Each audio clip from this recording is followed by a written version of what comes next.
ओम नमो भगवते वासुदेवाय। ओम नमो भगवते वासुदेवाय।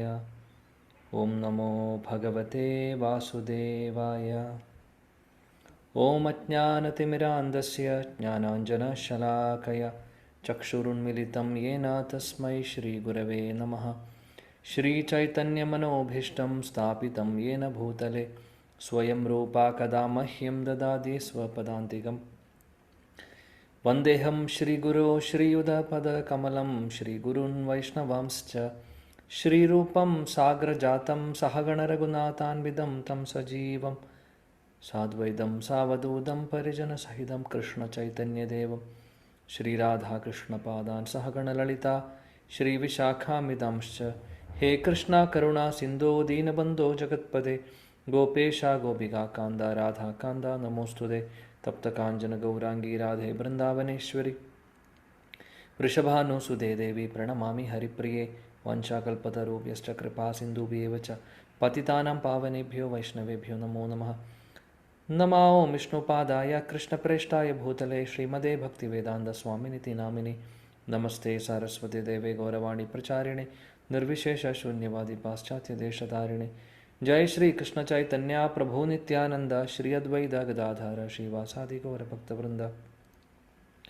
हरे कृष्ण कृष्ण कृष्ण हरे हरे हरे राम राम राम हरे हरे।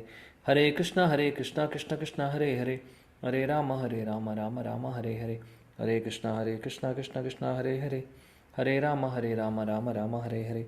मूकं करोति वाचालं पंगुं लङ्घयति गिरिं यत्कृपातमहं वन्दे श्रीगुरुदीनतारिणं परमानन्दमाधवं श्रीचैतन्यमेश्वरम्।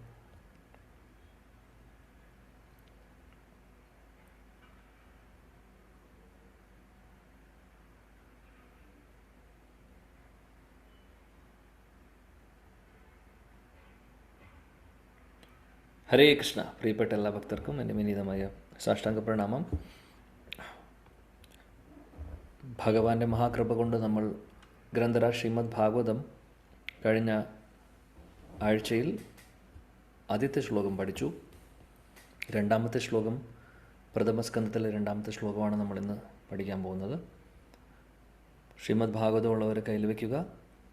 ശ്ലോകം ഞാൻ ഒരു പ്രാവശ്യം ചൊല്ലുന്നതായിരിക്കും.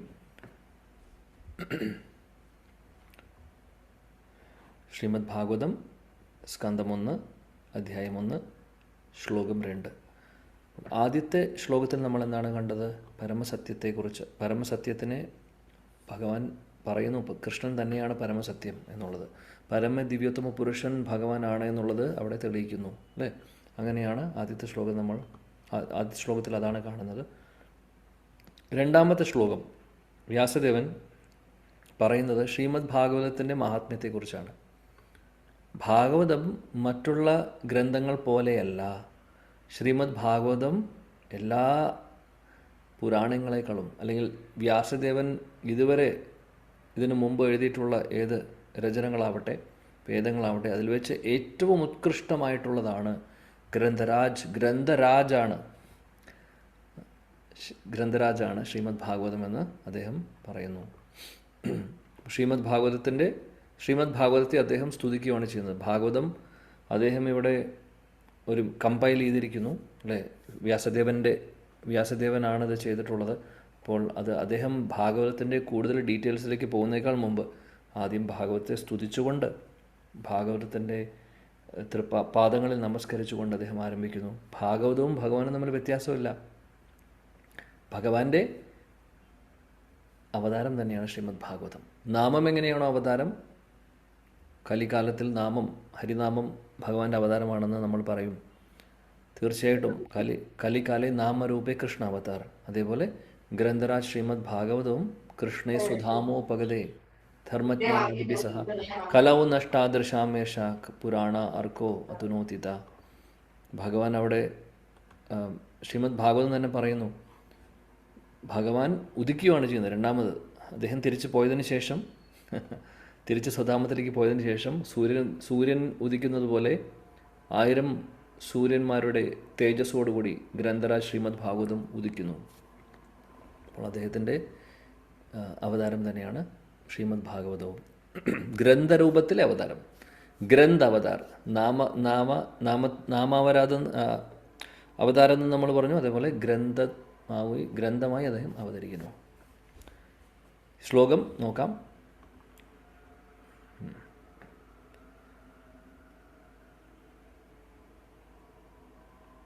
ധർമ്മപ്രോചിതകൈതവത്ര പരമോ നിർമ്മത്സരാണാം സതാം വേദ്യം വാസ്തവമസ്ത്ര വസ്തു ശിവദം താപത്രയോന്മൂലനം. ശ്രീമദ്ഭാഗവതേ മഹാമുനികൃതേ കിം വാത്പരേരീശ്വര സദ്യോ ഹൃദി അവരുധ്യതെത്ര കൃതിഭിः ശുശ്രൂഷുഭിസ്തക്ഷണാത്. ധർമ്മപ്രോചിതകൈതവത്ര പരമോ നിർമ്മത്സരാണാം സതാം വേദ്യം വാസ്തവമത്ര വസ്തു ശിവദം താപത്രയോന്മൂലനം. ശ്രീമദ്ഭാഗവതേ മഹാമുനികൃതേ കിം വാത്പരേരീശ്വര സദ്യോ ഹൃദി അവരുധ്യതത്ര കൃതിഭിः ശുശ്രൂഷുഭിസ്തക്ഷണാത്. മനോഹരമായിട്ടുള്ള ശ്ലോകം. നിഷ മാതാജി ഉണ്ടോ? നിഷ മാതാജി ഉണ്ട്. നിഷ സുരേഷ് മാതാജി ഉണ്ടെങ്കിൽ ശ്ലോകം വായിച്ചോളൂ.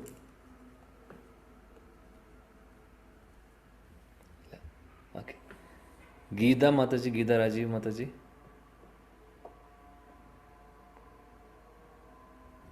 ഹരേ കൃഷ്ണ. യെസ്, ശ്ലോകം വായിച്ചോളൂ. ധർമ്മപ്രോചിതകൈതവോത്ര പരമോ നിർമ്മത്സരാണാം സതാം വേദ്യം വാസ്തവമത്ര വസ്തു ശിവദം താപത്രയോന്മൂലനം. ശ്രീമദ് ഭാഗവതേ മഹാമുനികൃതേ കിം വാ പരൈരീശ്വര സദ്യോ ഹൃദ്യ വരുത്യതേത്ര കൃതിഭിः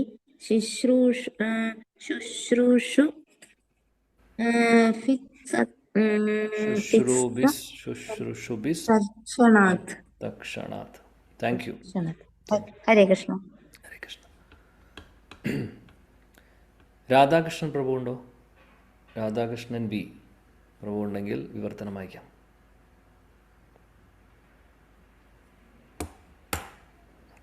ഇല്ലെങ്കിൽ ഹരേ കൃഷ്ണ. സന്ധ്യ മോഹൻ മാതാജി ഉണ്ടോ?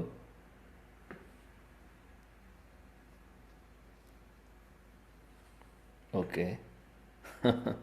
രേണുക അനിൽകുമാർ മാതാജി. ഈ പേരുകളൊക്കെ നിങ്ങൾ തന്നെ തന്നിട്ടുള്ളതാണ്. ഭാഗവതം ഉള്ളവരുടെ ലിസ്റ്റാണ് ഞാൻ വായിക്കുന്നത്. രേണുക അനിൽകുമാർ മാതാജി ഉണ്ടോ? ഓക്കെ. ഇല്ലെങ്കിൽ ലേഖ മാതാജി ഉണ്ടോ? ലേഖ പ്രദീപ്. ഹരേ കൃഷ്ണ പ്രഭു. യെസ്. ധർമ്മ പ്രോചിത കൈതവ്യോ തത്ര പരമോ നിർമ്മത്സരാണാം സതാം വേദ്യം വാസ്തവമത്ര വസ്തു ശിവദം താപത്രയോന്മൂലനം. ശ്രീമദ് ഭാഗവതേ മഹാമുനികൃതേ കിം വാ പരൈശ്വരഃ സദ്യോ ഹൃദയ വൈരുദ്ധ്യേ തത്ര കൃതിഭിः ശുശ്രൂഷുഭിः തക്ഷണാത്. ഹരേ കൃഷ്ണ. Thank you. വിദ്യ ഗിരീഷ് മാതാജി വിവർത്തനം ഒന്ന് വായിക്കാവൂ. ഹരേ കൃഷ്ണ പ്രഭു. എന്റെ ഗുരുവായൂർ ദേവസ്വം പ്രസിദ്ധീകരണമാണ്. ശ്ലോകങ്ങൾ മാത്രമേ ഉള്ളൂ. ശ്ലോകം വായിക്കട്ടെ? ശ്ലോകം അടുത്ത പ്രാവശ്യം വായിക്കാം. ഓക്കെ. ഹരേ കൃഷ്ണ പ്രഭു. ഓക്കെ. ഇനി രത്നമാതാജി ഉണ്ടോ? ഞാൻ വായിക്കട്ടെ വിവർത്തനം? ഓക്കെ, വായിക്കൂ. ഹരേ കൃഷ്ണ. ഭൗതിക വിവർത്തനം ബൈ ശ്രീലപ്രഭാത് കി ജയ്.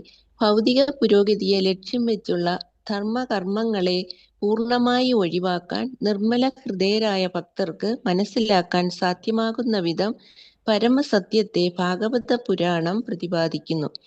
ഏവരുടെയും ക്ഷേമ താൽപര്യാർത്ഥം യാഥാർത്ഥ്യത്തെ മിഥ്യയിൽ നിന്നും വേർതിരിക്കുന്ന ശ്രേഷ്ഠമായ ഉണ്മയാണ് പരമസത്യം.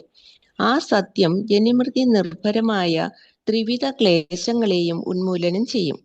മുനിശ്രേഷ്ഠനായ വ്യാസദേവനാൽ രചിക്കപ്പെട്ട മനോജ്ഞ ഗംഭീരമായ ഈ ഭാഗവതം ഭഗവത് സാക്ഷാത്കാരത്തിന് ഉതകും വിധം സ്വയം പര്യാപ്തമാണ്. ആകയാൽ മറ്റൊരു ധർമ്മശാസ്ത്രത്തിന്റെ ആവശ്യം എന്താണ്? ഭാഗവത മാഹാത്മ്യത്താൽ സവിനയത്തോടെ സശ്രദ്ധമായി ഭാഗവത സന്ദേശം ശ്രവിക്കുന്ന ഒരാളുടെ മനസ്സിൽ തൽക്ഷണം ഭഗവാൻ വാസമുറപ്പിക്കുന്നു. ഹരേ കൃഷ്ണ. Thank you Mataji. അതിമനോഹരമായിട്ടുള്ള ശ്ലോകം. ശ്രീമദ് ഭാഗവതത്തിൻ്റെ ഗ്ലോറി അല്ലെങ്കിൽ ശ്രീമദ് ഭാഗവതത്തെ സ്തുതിക്കുന്നു ശ്രീല വ്യാസദേവൻ. ഇവിടെ അത്ര എന്ന് പറയുന്ന വാക്ക് എത്ര പ്രാവശ്യം ഉണ്ടെന്ന് നോക്കൂ. ധർമ്മപ്രോജിത കൈതവോ അത്ര പരമോ ആദ്യത്തെ വരിയിലുണ്ട്. വേദ്യം വാസ്തവം അത്ര വസ്തു ശിവദം. കാണുന്നുണ്ടോ?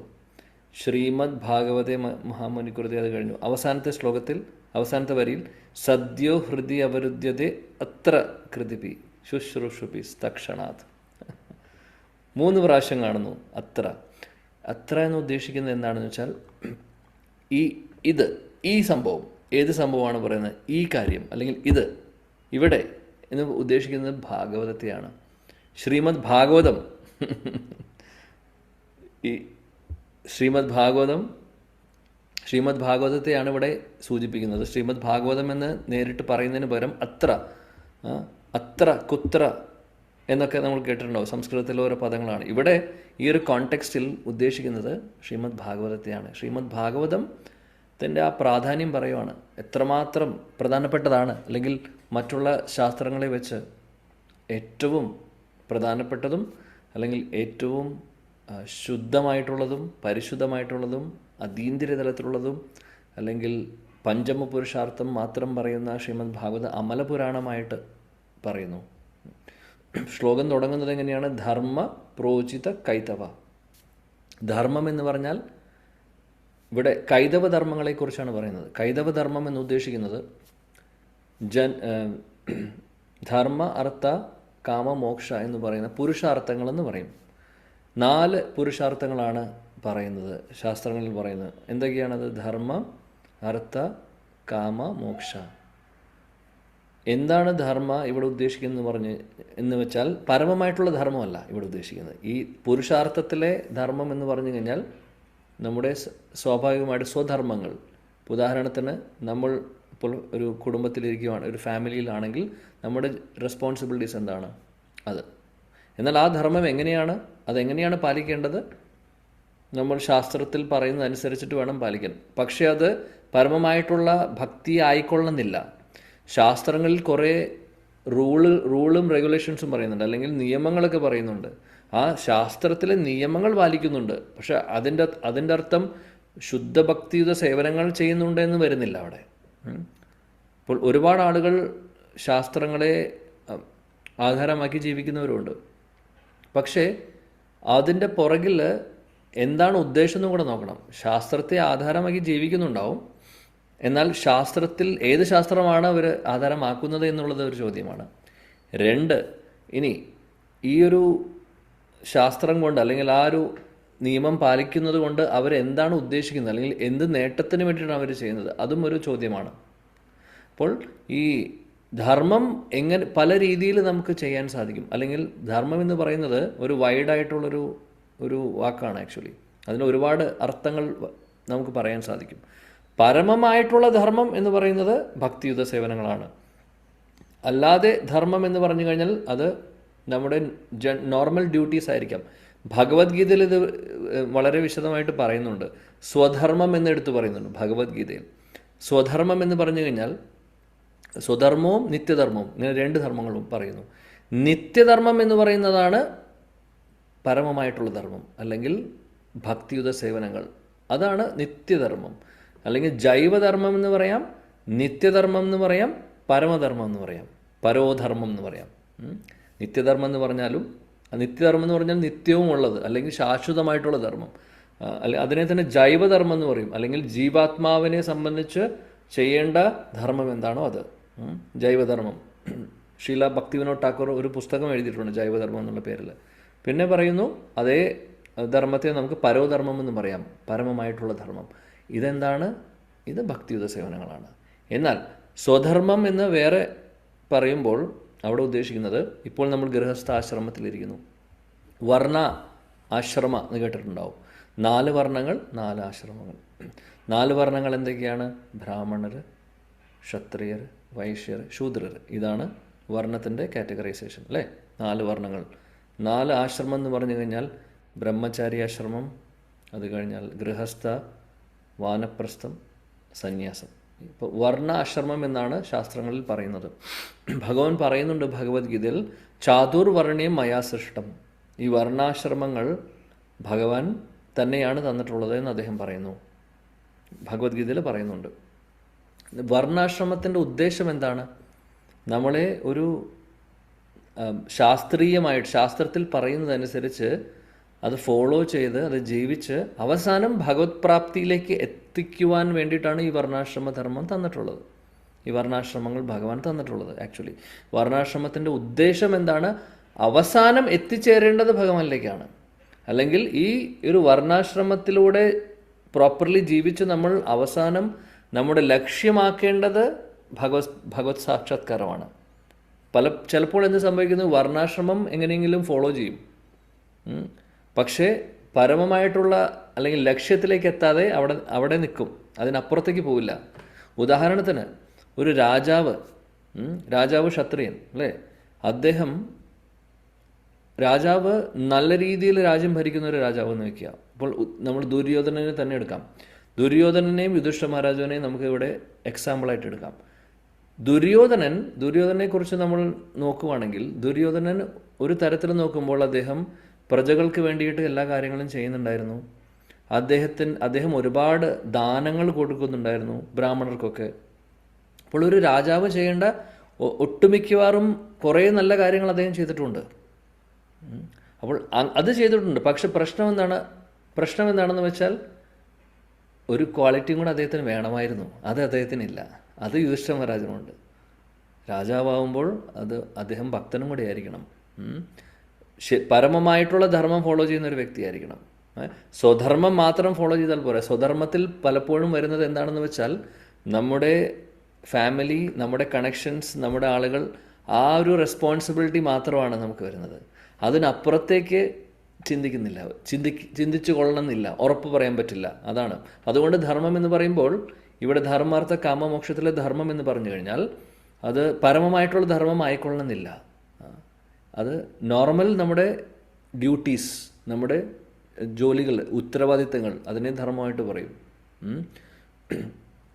ഇവിടെ ഉദ്ദേശിക്കുന്നത് ഈ പറയുന്ന പുരുഷാർത്ഥത്തിൽ ഉദ്ദേശിക്കുന്ന ധർമ്മം അത്രയേ ഉള്ളൂ. അതായത് നമ്മൾ ഏത് വർണ്ണത്തിലാണോ ഉള്ളത് അതനുസരിച്ചിട്ട് നമ്മൾ നമ്മുടെ റെസ്പോൺസിബിലിറ്റീസ് ചെയ്യുന്നു, അത്രയേ ഉള്ളൂ. പക്ഷെ അതിനപ്പുറത്ത് അൾട്ടിമേറ്റ്ലി അല്ലെങ്കിൽ നമ്മുടെ ലക്ഷ്യം ഭഗവാനാണ് എന്നുള്ളതിലേക്ക് ആ ഒരു ലെവലിലേക്ക് എത്തിയിട്ടില്ല. അപ്പോൾ അങ്ങനെ ധർമ്മം ഫോളോ ചെയ്യുന്നവരും ശാസ്ത്രത്തെ ഡിപ്പെൻഡ് ചെയ്യുന്നുണ്ട്, ശാസ്ത്രവിരുദ്ധമായിട്ടല്ല ചെയ്യുന്നത്. കാര്യം നമ്മൾ നേരത്തെ പറഞ്ഞു, കഴിഞ്ഞ ശ്ലോകത്തിലും പറഞ്ഞിട്ടുണ്ട്, ഇതിനു മുമ്പ് നമ്മൾ പലപ്പോഴും ചർച്ച ചെയ്തു. ആദ്യത്തെ ഭാഗവതത്തിൻ്റെ മഹാത്മ്യത്തിലും നമ്മൾ ചർച്ച ചെയ്തിരുന്നു. വേദങ്ങൾ ഒരുപാടുണ്ട്, ഇനി അടുത്ത ശ്ലോകത്തിലും അത് പറയുന്നുണ്ട്. വേദങ്ങൾ ഒരുപാടുണ്ട്, വേദങ്ങൾ ഭഗവാൻ തന്നിട്ടുണ്ട്, വ്യാസദേവൻ തന്നിട്ടുണ്ട്. അതിനെ വേദങ്ങളെ കൽപ്പത്തരുവായിട്ടാണ് പറയുന്നത്. ആക്ച്വലി ഈ ശ്ലോകം അടുത്ത 3-ാമത്തെ ശ്ലോകത്തിലാണ് ഇത് വിവരിക്കുന്നത്. കൽപ്പത്തരു എന്ന് പറഞ്ഞു കഴിഞ്ഞാൽ എന്താണെന്ന് വെച്ചാൽ കൽപ്പവൃക്ഷം. കൽപ്പവൃക്ഷം എന്ന് ഉദ്ദേശിക്കുന്നത് എന്തും തരാൻ പ്രാപ്തിയുള്ളത് അല്ലെങ്കിൽ കഴിവുള്ള, സാധിക്കുന്ന വൃക്ഷത്തെ കൽപ്പവൃക്ഷം എന്ന് പറയുന്നു. അതിൻ്റെ അർത്ഥം വേദങ്ങൾ കൽപ്പവൃക്ഷം പോലെയാണെന്ന് ഉദ്ദേശിക്കുന്നത് എന്താണെന്ന് വെച്ചാൽ, ഇപ്പോൾ ഭൗതിക തലത്തിൽ നേട്ടങ്ങൾക്ക് വേണ്ടി അല്ലെങ്കിൽ ഇന്ദ്രിയ സുഖഭോഗങ്ങൾ കൂടുതൽ ആഗ്രഹിക്കുന്നു, സ്വർഗ്ഗലോകങ്ങളിലേക്ക് പോകണമെന്ന് ആഗ്രഹിക്കുന്നു. കാര്യം സ്വർഗ്ഗലോകങ്ങളിൽ ഇന്ദ്രിയ സുഖങ്ങൾ കൂടുതലാണ്. അപ്പോൾ ആ ഒരു ഉദ്ദേശത്തോടു കൂടി ശാസ്ത്രങ്ങൾ ഫോളോ ചെയ്യുന്നവർ ഉണ്ടാവും. എന്നാൽ ഭഗവത് പ്രാപ്തിക്ക് വേണ്ടിയിട്ടായിരിക്കില്ല അവർ ശാസ്ത്രങ്ങൾ ഫോളോ ചെയ്യുന്നത്. ആ ഒരു കാറ്റഗറിയിൽ വരുന്ന കാര്യമാണ് ഇവിടെ പറയുന്നത്. ധർമ്മം ഫോളോ ചെയ്യുന്നുണ്ടാവും, പക്ഷേ അതിൻ്റെ പുറകിൽ ഒരു ഉദ്ദേശം ഉണ്ടാവും, എന്തെങ്കിലും ഭൗതിക നേട്ടങ്ങളെ ഉദ്ദേശിച്ചുകൊണ്ടുള്ള ചെയ്യുന്ന കർമ്മങ്ങൾ. അല്ലെങ്കിൽ ധർമ്മം. ആ ധർമ്മം ആണ് ഇവിടെ ഉദ്ദേശിക്കുന്നത്, ഈ ധർമാർത്ഥ കാമമോക്ഷ. ഓക്കെ, ധർമ്മം ചെയ്യുന്നതിനാണ് അർത്ഥം ഇവിടെ പറയുന്നു. അടുത്ത സ്റ്റെപ്പ് എന്നാണ് അർത്ഥം. അർത്ഥം എന്ന് പറഞ്ഞു കഴിഞ്ഞാൽ ധനം അല്ലെങ്കിൽ സമ്പത്ത് ഉണ്ടാക്കുക. നമ്മൾ ധർമ്മം ഫോളോ ചെയ്യുന്നത് സമ്പത്തിന് വേണ്ടി. ഇനി ആ സമ്പത്ത് കിട്ടിയാൽ എന്താണ്? കാമ എന്ന് ഉദ്ദേശിക്കുന്നത് നമ്മുടെ ആഗ്രഹങ്ങൾ പൂർത്തീകരിക്കാൻ വേണ്ടി അത് ഉപയോഗിക്കുന്നു. അവസാനം കുറേ കഴിഞ്ഞ് നമ്മൾ ആഗ്രഹങ്ങൾ ഒരിക്കലും പൂർത്തിയാവില്ല. ആഗ്രഹങ്ങൾക്ക് എന്തെങ്കിലും അവസാനമുണ്ടോ? ഭൗതിക തലത്തിലുള്ള ആഗ്രഹങ്ങൾ ഒരിക്കലും നിൽക്കാൻ പോകുന്നില്ല. എത്ര നമ്മൾ കൂടുതൽ ഭൗതികതയിൽ മുന്നോട്ട് പോകുന്നു, കൂടുതൽ നമ്മൾ ആഗ്രഹിച്ച് കൂടുതൽ ഇന്ദ്രിയ സുഖഭോഗങ്ങൾ നേടാൻ നോക്കുന്നുണ്ടോ, അത്രമാത്രം നമുക്ക് സംതൃപ്തി കിട്ടാതെയാണ് ആവുന്നത്. സംതൃപ്തി കിട്ടുമെന്ന് വിചാരിച്ചിട്ടാണ് നമ്മൾ പല കാര്യങ്ങളും ചെയ്യുന്നത്. പക്ഷേ ഒരിക്കലും കിട്ടാൻ പോകുന്നില്ല. അപ്പോൾ അതാണ് ധർമാർത്ഥ കാമ എന്ന് പറഞ്ഞാൽ നമ്മൾ എല്ലാ ആഗ്രഹങ്ങളും ഇന്ദ്രിയ സുഖഭോഗങ്ങൾക്ക് പുറകിൽ നമുക്ക് ഒരുപാട് അർത്ഥമുണ്ട്. അർത്ഥം ഉദ്ദേശിക്കുന്നത് സമ്പത്തുണ്ട്. സമ്പത്ത് ഉപയോഗിച്ച് നമ്മുടെ ആഗ്രഹങ്ങൾ പൂർത്തീകരിക്കാൻ നോക്കുന്നു. പക്ഷേ അതിന് അവസാനം എവിടെ എത്തില്ല. അവസാനം എവിടെ എത്താതെയാവുമ്പോൾ മതിയായി തുടങ്ങും, ആളുകൾക്ക് വെറുപ്പ് തോന്നി തുടങ്ങും. അല്ലെങ്കിൽ ഈ ഒരു ഭൗതിക ലോകത്തോട് ഒരു ദേഷ്യം വന്നു തുടങ്ങും. അല്ലെങ്കിൽ ഒന്നും നടക്കുന്നില്ല, പ്രശ്നങ്ങൾ വരുന്നു. അപ്പോൾ പ്രോബ്ലംസ് വന്ന് അവസാനം ഇവിടുന്ന് എങ്ങനെയെങ്കിലും രക്ഷപ്പെട്ടാൽ മതി എന്നുള്ളൊരു ചിന്ത വരും. അപ്പോഴാണ് മോക്ഷത്തെക്കുറിച്ച് ചിന്തിക്കുന്നത്. ആ മോക്ഷം എന്നാൽ ഭഗവത് പ്രാപ്തിയല്ല. ആ ഭഗവത് പ്രാപ്തിയിലൂടെ ആ ഒരു ലെവലിലേക്ക് എത്തിയിട്ടില്ല. ഈ മോക്ഷം എന്ന് ഉദ്ദേശിക്കുന്നത് എങ്ങനെയെങ്കിലും രക്ഷപ്പെടണം ഇവിടെ നിന്ന്. ഭൗതിക ലോകത്തിൽ ഈ ക്ലേശങ്ങളാണ്, ആധ്യാത്മിക ക്ലേശം, ആദിഭൗതിക ക്ലേശങ്ങൾ, അല്ലെങ്കിൽ ആദി ദൈവിക ക്ലേശങ്ങൾ, ഇതൊക്കെയുണ്ട്. അപ്പോൾ ഇതിൽ നിന്നൊരു നിവാരണം വേണം, ഇതിൽ നിന്നൊരു സമാധാനം വേണം, അത്രയേ ഉദ്ദേശിക്കുന്നുള്ളൂ. അപ്പോൾ അതാണ് ഒരു കാറ്റഗറി മോക്ഷം ഇവിടെ പറയുന്നത്. പിന്നെ ചില ആളുകളുണ്ട് കുറച്ചും കൂടെ മുകളിലോട്ട് പോവും. അതായത് അവസാനം ബ്രഹ്മജ്യോതിയിലേക്ക് ലയിക്കുക. അതും ഒരു മോക്ഷമായിട്ട് എങ്ങനെയെങ്കിലും ഇവിടെ നിന്ന് രക്ഷപ്പെട്ടു പോയി ബ്രഹ്മജ്യോതിയിലേക്ക് ലയിക്കുക. പക്ഷേ അതിനപ്പുറത്തേക്ക് പിന്നെ ചിന്തിക്കുന്നില്ല. ഇപ്പോൾ ധർമാർത്ഥ കാമ മോക്ഷ ഇവിടെ പറയുന്നു. ഇവിടെ ഈ പറയുന്ന പുരുഷാർത്ഥങ്ങൾ ആക്ച്വലി നമ്മളെ ഇവിടെ പിടിച്ചു നിർത്തുന്ന കാര്യങ്ങളാണ്. കാര്യം ഇതിൻ്റെ പുറകിലൊക്കെ ഭൗതികതയുണ്ട്, ആത്മീയ തലത്തിലുള്ളതല്ല. അതുകൊണ്ട് ഇത് കൈതവധർമ്മമായിട്ട് ഇവിടെ പറയുന്നു വ്യാസദേവൻ. അതാണ് പറയുന്നത്, അങ്ങനെയുള്ള കൈതവധർമ്മങ്ങളെ, അതായത് ധർമാർത്ഥ കാമമോക്ഷ, ഈ പുരുഷാർത്ഥങ്ങളെ ചുറ്റിപ്പറ്റിയുള്ള എന്ത് ധർമ്മമാണോ ആ ധർമ്മങ്ങളെല്ലാം നമ്മൾ മാറ്റിവെക്കാനാണ് പറയുന്നത്. ധർമ്മപ്രോചിത കൈതവ, അതായത് കൈതവ ധർമ്മത്തെ തിരസ്കരിച്ചുകൊണ്ട്, ഭാഗവതത്തിൻ്റെ ഒരു മഹാത്മ്യമാണ് പറയുന്നത്. കൈതവ ധർമ്മങ്ങളെ തിരസ്കരിച്ചുകൊണ്ട് ആരാണ് മുന്നോട്ട് വരുന്നത്? പരമം എന്ന് ഉദ്ദേശിക്കുന്നത് പരമമായിട്ടുള്ള സത്യം. ധർമ്മപ്രോചിത കൈതവോ അത്ര എന്ന് ഉദ്ദേശിച്ചത് നമ്മൾ പറഞ്ഞു ഭാഗവതത്തെയാണ് ഉദ്ദേശിക്കുന്നത്. അത്ര പരമമായിട്ടുള്ള സത്യം ആണ് ശ്രീമദ് ഭാഗവതം എന്നാണ് ആദ്യത്തെ വരിയിൽ പറയുന്നത്. അപ്പോൾ എല്ലാവിധ ഭൗതികതയുടെ കീഴിൽ വരുന്ന, ഭൗതികതയുടെ ആ ഒരു സ്പർശനം ഉള്ള, അല്ലെങ്കിൽ ആ ഒരു ടച്ചുള്ള ധർമാർത്ഥ കാമമോക്ഷ പുരുഷാർത്ഥങ്ങളെ പൂർണ്ണമായിട്ടും മാറ്റിവെച്ചുകൊണ്ട് മുന്നോട്ട് വരുന്നു ശ്രീമദ് ഭാഗവതം. പരമസത്യത്തെ എടുത്തു കാണിക്കുന്നു. പരമസത്യം എന്താണെന്നുള്ളത് നമുക്കറിയാം, നമ്മൾ കഴിഞ്ഞ ശ്ലോകത്തിൽ പഠിച്ചു. ഇനി അടുത്ത പ്രധാനപ്പെട്ട കാര്യം ഇവിടെ പറയുന്നത് എന്താണെന്ന് വെച്ചാൽ നിർമത്സരാണാം സദാം വേദ്യം. നിർമത്സരാണം വളരെ ഇമ്പോർട്ടൻ്റ് ആയിട്ടുള്ള പ്രധാനപ്പെട്ട ഒരു കാര്യം. മത്സര എന്ന് പറഞ്ഞാൽ എന്താണ്? മാത്സര്യം എന്ന് പറഞ്ഞാൽ എന്താണ്? മാത്സര്യം എന്ന് പറഞ്ഞു കഴിഞ്ഞാൽ അസൂയ. ഇംഗ്ലീഷിൽ എൻവി എന്ന് പറയും. ഹരേ കൃഷ്ണ. അസൂയ, അതായത് ഇവിടെ പറയുന്നു അസൂയാലുക്കൾക്ക് പറ്റുന്നതല്ല, പറഞ്ഞിട്ടുള്ളതല്ല ശ്രീമദ് ഭാഗവതം. ശ്രീമദ് ഭാഗവതം ആർക്കാണ് മനസ്സിലാവുന്നത്? നിർമത്സരാണം, അസൂയാലുക്കൾക്കല്ല. അസൂയ ഇല്ലാത്തവർ, ശുദ്ധരായിട്ടുള്ളവർ,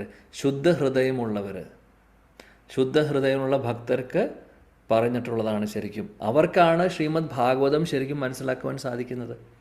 മറ്റുള്ളവർക്ക് ഇതിൻ്റെ പ്രാധാന്യം എത്ര പറഞ്ഞാലും മനസ്സിലാവില്ല. കാര്യം ആ ഗുണങ്ങൾ അവർക്ക് ഇല്ല, ഇത് മനസ്സിലാക്കാനുള്ള ആ ഒരു ക്വാളിഫിക്കേഷൻ അവർക്ക് ഇല്ലാത്തത് കൊണ്ട്. ശരിക്കും ഇവിടെ പറയുന്നു ഈ ഒരു ശ്രീമദ് ഭാഗവതം ഭക്തർക്ക് വേണ്ടിയിട്ടുള്ളതാണ്. ഭക്തർക്ക് ഇതിൻ്റെ പ്രാധാന്യം മനസ്സിലാക്കാൻ സാധിക്കും. നിർമത്സരാണം, അവർക്ക് ആരോടും മാത്സര്യഭാവമില്ലാത്ത, അല്ലെങ്കിൽ മാത്സര്യം എന്ന് ഉദ്ദേശിക്കുന്നത് അസൂയയില്ലാത്തവർക്ക്, അങ്ങനെയുള്ള ഭക്തർക്കാണ് ഈ ശ്രീമദ് ഭാഗവതം ശരിക്കും പറഞ്ഞിട്ടുള്ളത്. ഇതിൻ്റെ കൂടുതൽ വിശദീകരണങ്ങൾ നമ്മൾ ഭാവാർത്ഥത്തിൽ പ്രഭുപാദ് പറയുന്നുണ്ട്, അപ്പോൾ ചർച്ച ചെയ്യാം. നമ്മളിപ്പോൾ ഓരോ പ്രധാനപ്പെട്ട പദങ്ങളാണ് നോക്കുന്നത് ശ്ലോകത്തിലെ. നിർമത്സരാണം സദാം നമ്മൾ മനസ്സിലാക്കി. വേദ്യം, നിർമത്സരാണം സദാം വേദ്യം. വേദ്യം എന്ന് പറഞ്ഞാൽ മനസ്സിലാക്കാൻ സാധിക്കുന്നത്. ആർക്കാണ് മനസ്സിലാക്കാൻ സാധിക്കുന്നത്? നിർമത്സരാണ്, അതായത് മാത്സര്യബുദ്ധി ഇല്ലാത്തവർക്ക്. മാത്സര്യബുദ്ധി ഇല്ലാത്തവർക്ക്, അസൂയ ഉള്ളവർക്കല്ല, എന്നാൽ ഭക്തർക്ക്, അസൂയയില്ലാത്ത ഭക്തർക്കാണ് ഇത് മനസ്സിലാക്കാൻ സാധിക്കുന്നത്. ഇനി അടുത്ത വാക്ക് എന്താണ്? പ്രധാനപ്പെട്ട വാക്ക് വാസ്തവ വസ്തു. വാസ്തവ വസ്തു എന്ന് ഉദ്ദേശിക്കുന്നത് ഈ ഒരു കാര്യം ശ്രീമദ് ഭാഗവതം നമ്മളെ കാണിച്ചു തരുന്നു. വാസ്തവമായിട്ടുള്ളത് എന്താണ്, വാസ്തവമല്ലാത്തത് എന്താണെന്നുള്ളത് തിരിച്ചറിയാൻ നമ്മളെ സഹായിക്കുന്നു. അതായത് എന്താണോ ഈ ലോകത്ത് നമ്മൾ മനസ്സിലാക്കുന്ന പോലെ ഈ ലോകം എൻ്റെ സന്തോഷത്തിന് വേണ്ടി, അല്ലെങ്കിൽ എൻ്റെ ഇന്ദ്രിയ സുഖഭോഗങ്ങൾക്ക് വേണ്ടിയിട്ടുള്ളതാണ് എന്ന് നമ്മൾ ധരിച്ച് ഇവിടെ തന്നെ ഇരിക്കുകയാണ്, അല്ലേ? ജീവിതത്തിൻ്റെ ലക്ഷ്യമെന്ന് പറയുന്നത് ഇന്ദ്രിയ സുഖഭോഗങ്ങളാണ് എന്ന് ധരിക്കുന്നു, ജീവിതത്തിൻ്റെ ലക്ഷ്യങ്ങൾ മനസ്സിലാക്കാതെ. അപ്പം മൊത്തത്തിൽ നോക്കുവാണെങ്കിൽ സത്യം ആയിട്ടുള്ളതിനെ നമ്മൾ മനസ്സിലാക്കുന്നില്ല. അല്ലെങ്കിൽ പ്രഭുപാദ് എപ്പോഴും പറയുന്ന ഉദാഹരണം, കയറിനെ പാമ്പായി ധരിക്കുന്നു എന്ന് പറയുന്ന പോലെ. വേണ്ടതിനെ വേണ്ട പോലെ മനസ്സിലാക്കുന്നില്ല, വേണ്ടാത്തതിനെ ശരിയാണെന്ന് നമ്മൾ വിചാരിക്കുന്നു. ഈ ഭൗതിക ലോകമാണ് എല്ലാം എന്ന് വിചാരിക്കുന്നു. ഇതിനപ്പുറത്തൊരു ഭഗവാന്റെ ലോകം ഉണ്ടെന്ന് ആളുകൾക്കറിയില്ല.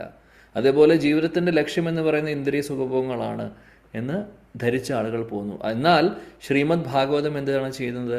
വാസ്തവം വസ്തു, അതായത് ശ്രീമദ് ഭാഗവതം നമുക്ക് കാണിച്ചു തരുന്നു ശരി എന്താണ്, തെറ്റാണ്, വാസ്തവ വസ്തു എന്താണ് ഉദ്ദേശിക്കുന്നത്. അപ്പോൾ തെറ്റിനെയും ശരിയിനും, അല്ലെങ്കിൽ വാസ്തവമായിട്ടുള്ളതും വാസ്തവമല്ലാത്തതിനെയും അറിയാൻ വേണ്ടി സഹായിക്കുന്നു ശ്രീമദ് ഭാഗവതം. മാത്രമല്ല ഒരു പ്രധാനപ്പെട്ട ഒരു സംസ്കൃത പദം കൂടെ ഇവിടെയുണ്ട്, ശിവദം. ശിവദം എന്ന് പറഞ്ഞു കഴിഞ്ഞാൽ എല്ലാവർക്കും ഗുണകരമായിട്ടുള്ളത്, എല്ലാവരുടെ ക്ഷേമത്തിന് വേണ്ടിയിട്ടുള്ളത്, സകല ആളുകളുടെയും ക്ഷേമത്തിന് വേണ്ടി ഉള്ളതാണ്, അല്ലെങ്കിൽ സഹായിക്കുന്നതാണ് ശ്രീമദ് ഭാഗവതം. അവിടെ കഴിഞ്ഞിട്ടില്ല, ഇനിയുണ്ട്. ഭാഗവതത്തിൻ്റെ ക്വാളിറ്റീസ് പറയുന്നു. എന്തൊക്കെയാണ്? താപത്രയോന്മൂലനം. ഈ ശ്രീമദ് ഭാഗവതം താപത്രയങ്ങൾ. എന്താ താപത്രയ? നേരത്തെ നമ്മൾ പറഞ്ഞു, ആദി ഭൗതിക ക്ലേശം, ആധ്യാത്മിക ക്ലേശം, ആദി ദൈവിക ക്ലേശം. ഈ 3 ക്ലേശങ്ങൾ നമ്മളെല്ലാവരും അനുഭവിച്ചുകൊണ്ടിരിക്കുകയാണ്. എന്താണ് ആധ്യാത്മിക ക്ലേശം? മനസ്സിലുള്ള ടെൻഷൻ, സ്ട്രെസ് ആവട്ടെ, ടെൻഷൻ ആവട്ടെ, ഇതെല്ലാം മാനസികമായിട്ട് നമുക്ക് തോന്നുന്നതെല്ലാം ആധ്യാത്മിക ക്ലേശങ്ങളാണ്.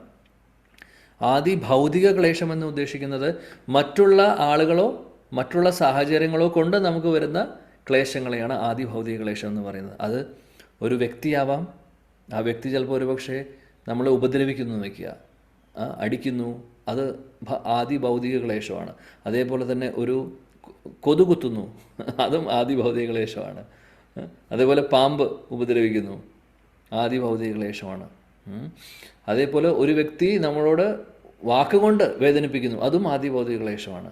അതായത് മറ്റു ജീവജാലങ്ങളിൽ നിന്ന് നമുക്ക് കിട്ടുന്ന ക്ലേശത്തെ ആദി ഭൗതിക ക്ലേശം എന്ന് പറയും. ആധ്യാത്മിക ക്ലേശം എന്ന് പറഞ്ഞു കഴിഞ്ഞാൽ നമ്മുടെ ഉള്ളിൽ തന്നെ തോന്നുന്ന ക്ലേശങ്ങൾ, മനസ്സിലുള്ള ക്ലേശങ്ങൾ. ബേസിക്കലി മനസ്സിനും ശരീരത്തിനുമുള്ള ക്ലേശങ്ങൾ. ശരീരം അസുഖങ്ങൾ വരുന്നു, അതൊരു പ്രശ്നമാണ്, അത് ആധ്യാത്മിക ക്ലേശത്തിൻ്റെ ഭാഗമാണ്. അതേപോലെ മാനസികമായിട്ടുള്ള നമുക്കുള്ള ടെൻഷനും അതും ആധ്യാത്മിക ക്ലേശത്തിൽ വരുന്നു. മൂന്നാമത്തെ എന്താണ്? ആദി ദൈവിക ക്ലേശം. ആദി ദൈവിക ക്ലേശം എന്ന് ഉദ്ദേശിക്കുന്നത് ഇപ്പോൾ പ്രകൃതിക്ഷോഭങ്ങൾ വരുന്നു, പ്രളയം വരുന്നു, ഭൂമികുലുക്കം വരുന്നു, അല്ലെങ്കിൽ വെള്ളമില്ലായ്മ, വരൾച്ച, അല്ലെങ്കിൽ ചൂട് കൂടുതൽ, ഇങ്ങനെയുള്ളതെല്ലാം അങ്ങനെയുള്ള ക്ലേശങ്ങൾ. അപ്പോൾ അങ്ങനെയുള്ള ക്ലേശങ്ങളും നമ്മൾ അനുഭവിക്കുന്നുണ്ട്, അല്ലേ? അപ്പോൾ ഈ 3 തരത്തിലുള്ള ക്ലേശങ്ങൾ നമ്മളെല്ലാവരും അനുഭവിച്ചു കൊണ്ടിരിക്കുന്നുണ്ട്. ഇതിലേതെങ്കിലും ഒരു ക്ലേശം നിത്യവും നമ്മൾ അനുഭവിക്കുന്നുണ്ട്. ഏറ്റവും കൂടുതൽ അനുഭവിക്കുന്നുണ്ടാവുന്നത് ആദി ഭൗതികയും ആധ്യാത്മിക ക്ലേശങ്ങളായിരിക്കും. ടെൻഷനില്ലാത്ത, സ്ട്രെസ്സില്ലാത്ത ആരെങ്കിലും ഉണ്ടോ ഇവിടെ? പഠിക്കുന്ന കുട്ടികൾക്ക് സ്ട്രെസ്സുണ്ട്, ജോലിക്ക് പോകുന്നവർക്ക് അവർക്ക് ടെൻഷനും സ്ട്രെസ്സും ഉണ്ട്. ഇനി ഒന്നുമില്ല വീട്ടിലിരിക്കുന്നവർക്കും ഉണ്ട്. എന്ത് ചെയ്യും, എന്ത് സംഭവിക്കും, ഇനി എന്താ ഉണ്ടാവുക എന്നുള്ള ടെൻഷൻ. എല്ലാത്തിനും ടെൻഷൻസാണ് അല്ലേ. അപ്പോൾ ആധ്യാത്മിക ക്ലേശങ്ങൾ മാറിപ്പോകുന്നൊരു പ്രശ്നമേ ഇല്ല. എന്നാൽ ഈ മൂന്ന് തരത്തിലുള്ള ക്ലേശങ്ങളും അതായത് വേരോടുകൂടി പറിച്ചു കളയാനുള്ള ശക്തിയുണ്ട്. ആർക്ക്? അത്ര ഈ നമ്മുടെ ശ്രീമദ് ഭാഗവതത്തിന്. വാസ്തവവസ്തു ശിവദം താപത്രയോന്മൂലനം. ഈ താപത്രയങ്ങളെ വേരോടുകൂടി പറിച്ചു കളയാനുള്ള ശക്തിയുണ്ട് ശ്രീമദ് ഭാഗവതത്തിന് എന്നാണ് പറയുന്നത്. മനോഹരം, അതിമനോഹരം. പിന്നെന്താണ് പറയുന്നത്? മഹാമുനി കൃതേ. മഹാമുനി എന്നിവിടെ ഉദ്ദേശിക്കുന്നത് വ്യാസദേവനെയാണ്. വ്യാസദേവൻ മഹാമുനി രചിച്ചിട്ടുള്ളതാണ്. മഹാമുനിയായിട്ടുള്ള വ്യാസദേവനാണ് ശ്രീമദ് ഭാഗവതം നമുക്ക് തന്നിട്ടുള്ളത്. ഇവിടെ മഹാമുനി എന്ന് ഉദ്ദേശിക്കുന്നത് എന്തുകൊണ്ടാണെന്ന് വെച്ചാൽ അദ്ദേഹം വരിഷ്ഠനായിട്ടുള്ള ഭക്തനാണ്. ഇവിടെ പറയുന്നത് എന്താണെന്ന് വെച്ചാൽ അദ്ദേഹത്തിൻ്റെ മെച്യൂരിറ്റിയിൽ ആണ് ഭാഗവതം എഴുതിയിട്ടുള്ളതെന്നാണ് പറയുന്നത്. അതിൻ്റെ അർത്ഥം അദ്ദേഹം ആദ്യം വേദങ്ങൾ എഴുതി, ഉപനിഷത്തുകൾ എഴുതി, വേറെ കുറേ പുരാണങ്ങൾ എഴുതിയിട്ടുണ്ട്, ഇതിഹാസങ്ങൾ എഴുതിയിട്ടുണ്ട്. എല്ലാം കഴിഞ്ഞിട്ടും അദ്ദേഹത്തിൻ്റെ ഹൃദയത്തിലൊരു സംതൃപ്തി കിട്ടിയിട്ടുണ്ടായിരുന്നില്ല. അതിനുശേഷം അവസാനം അദ്ദേഹത്തിൻ്റെ ഗുരുവിൻ്റെ നിർദ്ദേശപ്രകാരവും അല്ലെങ്കിൽ അദ്ദേഹത്തിൻ്റെ അഡ്വൈസ് പ്രകാരവും പിന്നീട് വ്യാസദേവൻ അവസാനം എഴുതുന്നതാണ് ശ്രീമദ് ഭാഗവതം.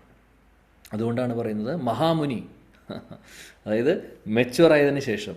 തുടക്കത്തിലല്ല അല്ലേ, നമ്മൾ എക്സ്പീരിയൻസ് കൂടിക്കഴിഞ്ഞാൽ എന്താ, നമ്മളതിൽ എക്സ്പേർട്ടായി കഴിഞ്ഞാൽ അല്ലേ, അങ്ങനെയാണല്ലോ എല്ലാം. വ്യാസദേവന് അതിൻ്റെ ആവശ്യമില്ല, അദ്ദേഹം ഭഗവാന്റെ ശക്തിയാവേശ അവതാരമാണ്. എന്നാലും ഇവിടെ പറയുന്നു മഹാമുനിയായിട്ടുള്ള വ്യാസദേവൻ അദ്ദേഹത്തിൻ്റെ ഏറ്റവും മെച്യൂരിറ്റി സമയത്ത് ആണ് എഴുതുന്നത് ശ്രീമദ് ഭാഗവതം. ഈ ശ്രീമദ് ഭാഗവതം ഈ ശ്രീമദ് ഭാഗവതമാണെങ്കിൽ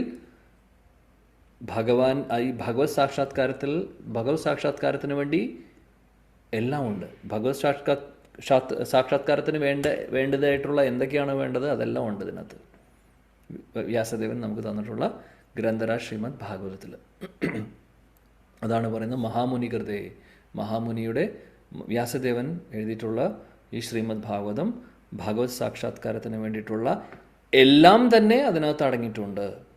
കിം വാ പരേർ, വേറെ ഒരു ശാസ്ത്രത്തിൻ്റെ ആവശ്യം വരുന്നില്ല. കാര്യം ഭഗവത് സാക്ഷാത്കാരമാണ് നമ്മുടെ ലക്ഷ്യം, ഗോൾ അല്ലേ, നമ്മുടെ ലക്ഷ്യം എന്ന് പറയുന്നത്, പ്രയോജനം. ലക്ഷ്യം എന്ന് പറയുന്നത് ഭഗവത് സാക്ഷാത്കാരമാണെങ്കിൽ അതിനു വേണ്ടിയിട്ടുള്ള എല്ലാം തന്നെ ഈ ശ്രീമദ് ഭാഗവതത്തിലുണ്ട്. കിം വാ പരേർ, വേറൊരു ഗ്രന്ഥത്തിൻ്റെ ആവശ്യമില്ല. കിം വാ പരേർ, വേറൊരു ഗ്രന്ഥത്തിൻ്റെ ആവശ്യം എന്താണ് എന്നാണ് ചോദിക്കുന്നത് ശ്രീമദ് ഭാഗവതം. പിന്നെ പറയുന്നു കിം വാത് പരേ ഈശ്വര സദ്യ ഹൃദയ അപരുദ്ധ്യതേ. ഈശ്വര എന്ന് പറഞ്ഞാൽ ഭഗവാൻ. സദ്യോ ഹൃദയ അപരുദ്ധ്യതേ, ഭഗവാൻ ഹൃദയത്തിൽ വരുന്നു, ഹൃദയത്തിൽ ഉദിക്കുന്നു ശ്രീമദ് ഭാഗവതത്തിലൂടെ.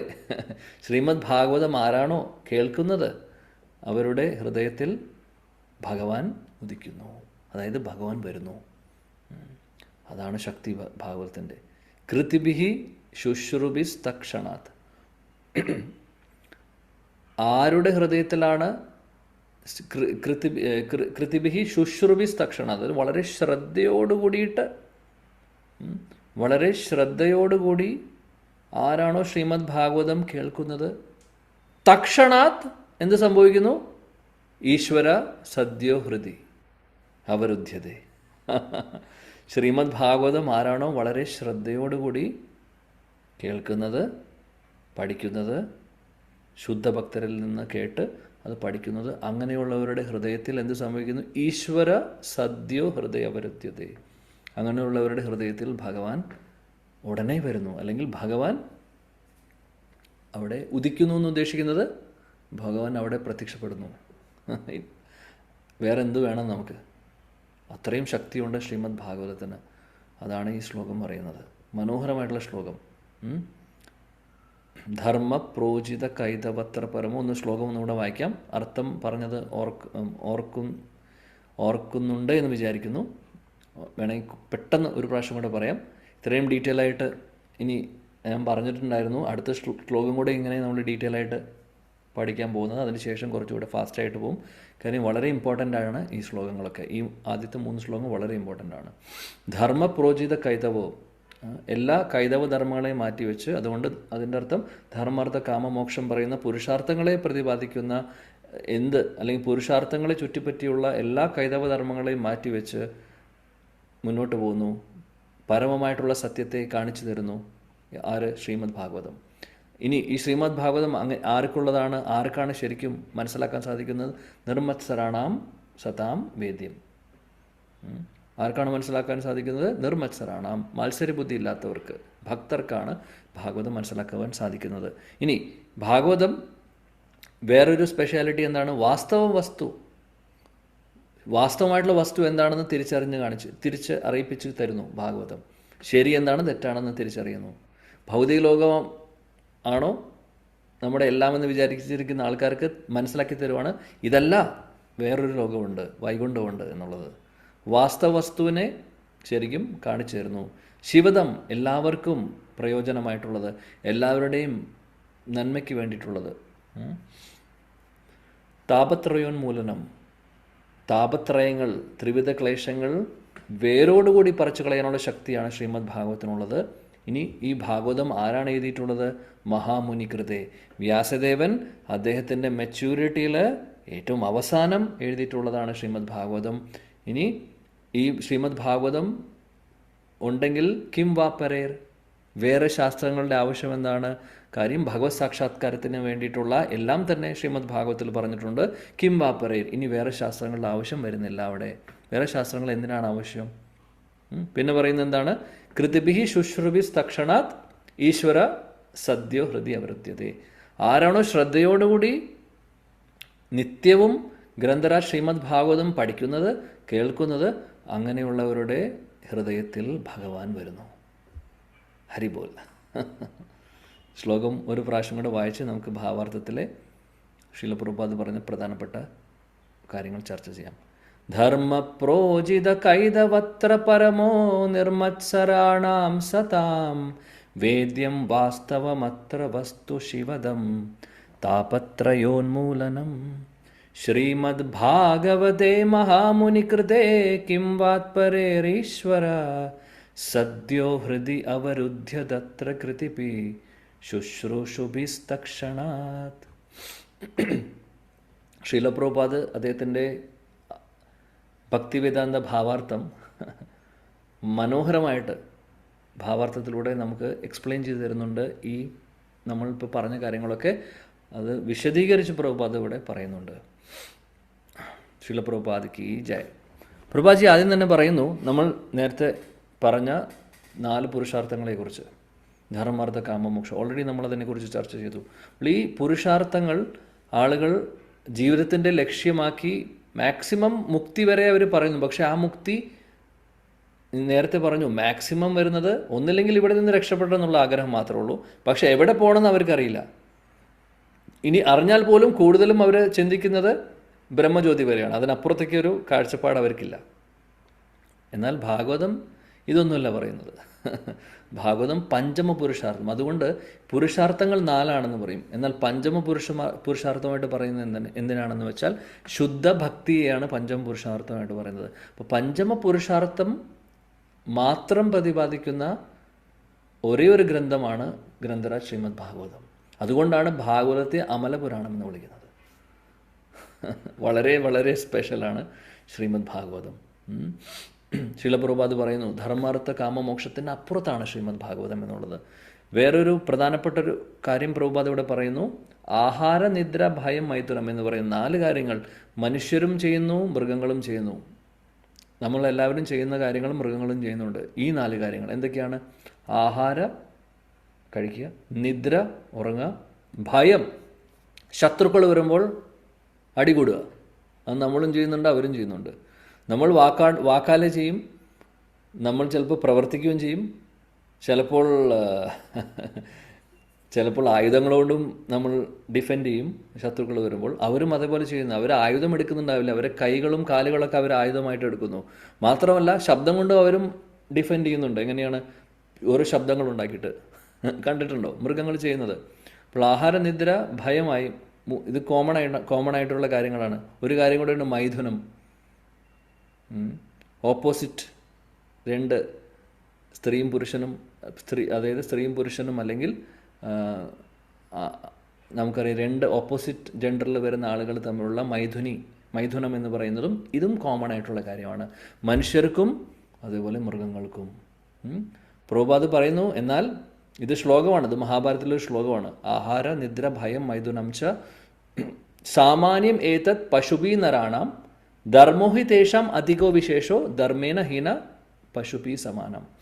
പറയുന്നു, ഈ 4 കാര്യങ്ങൾ, ഈ 4 പ്രവൃത്തികൾ, ആക്ടിവിറ്റീസ്, നമ്മൾ പറഞ്ഞ 4 കാര്യങ്ങൾ മനുഷ്യർക്കും മൃഗങ്ങൾക്കും കോമൺ ആയിട്ടുള്ളതാണ്, വ്യത്യാസമില്ല. എന്നാൽ ഒരു കാര്യമാണ് മനുഷ്യരെ മൃഗങ്ങളിൽ നിന്ന് വ്യത്യാസപ്പെടുത്തുന്ന കാര്യം. എന്താണത്?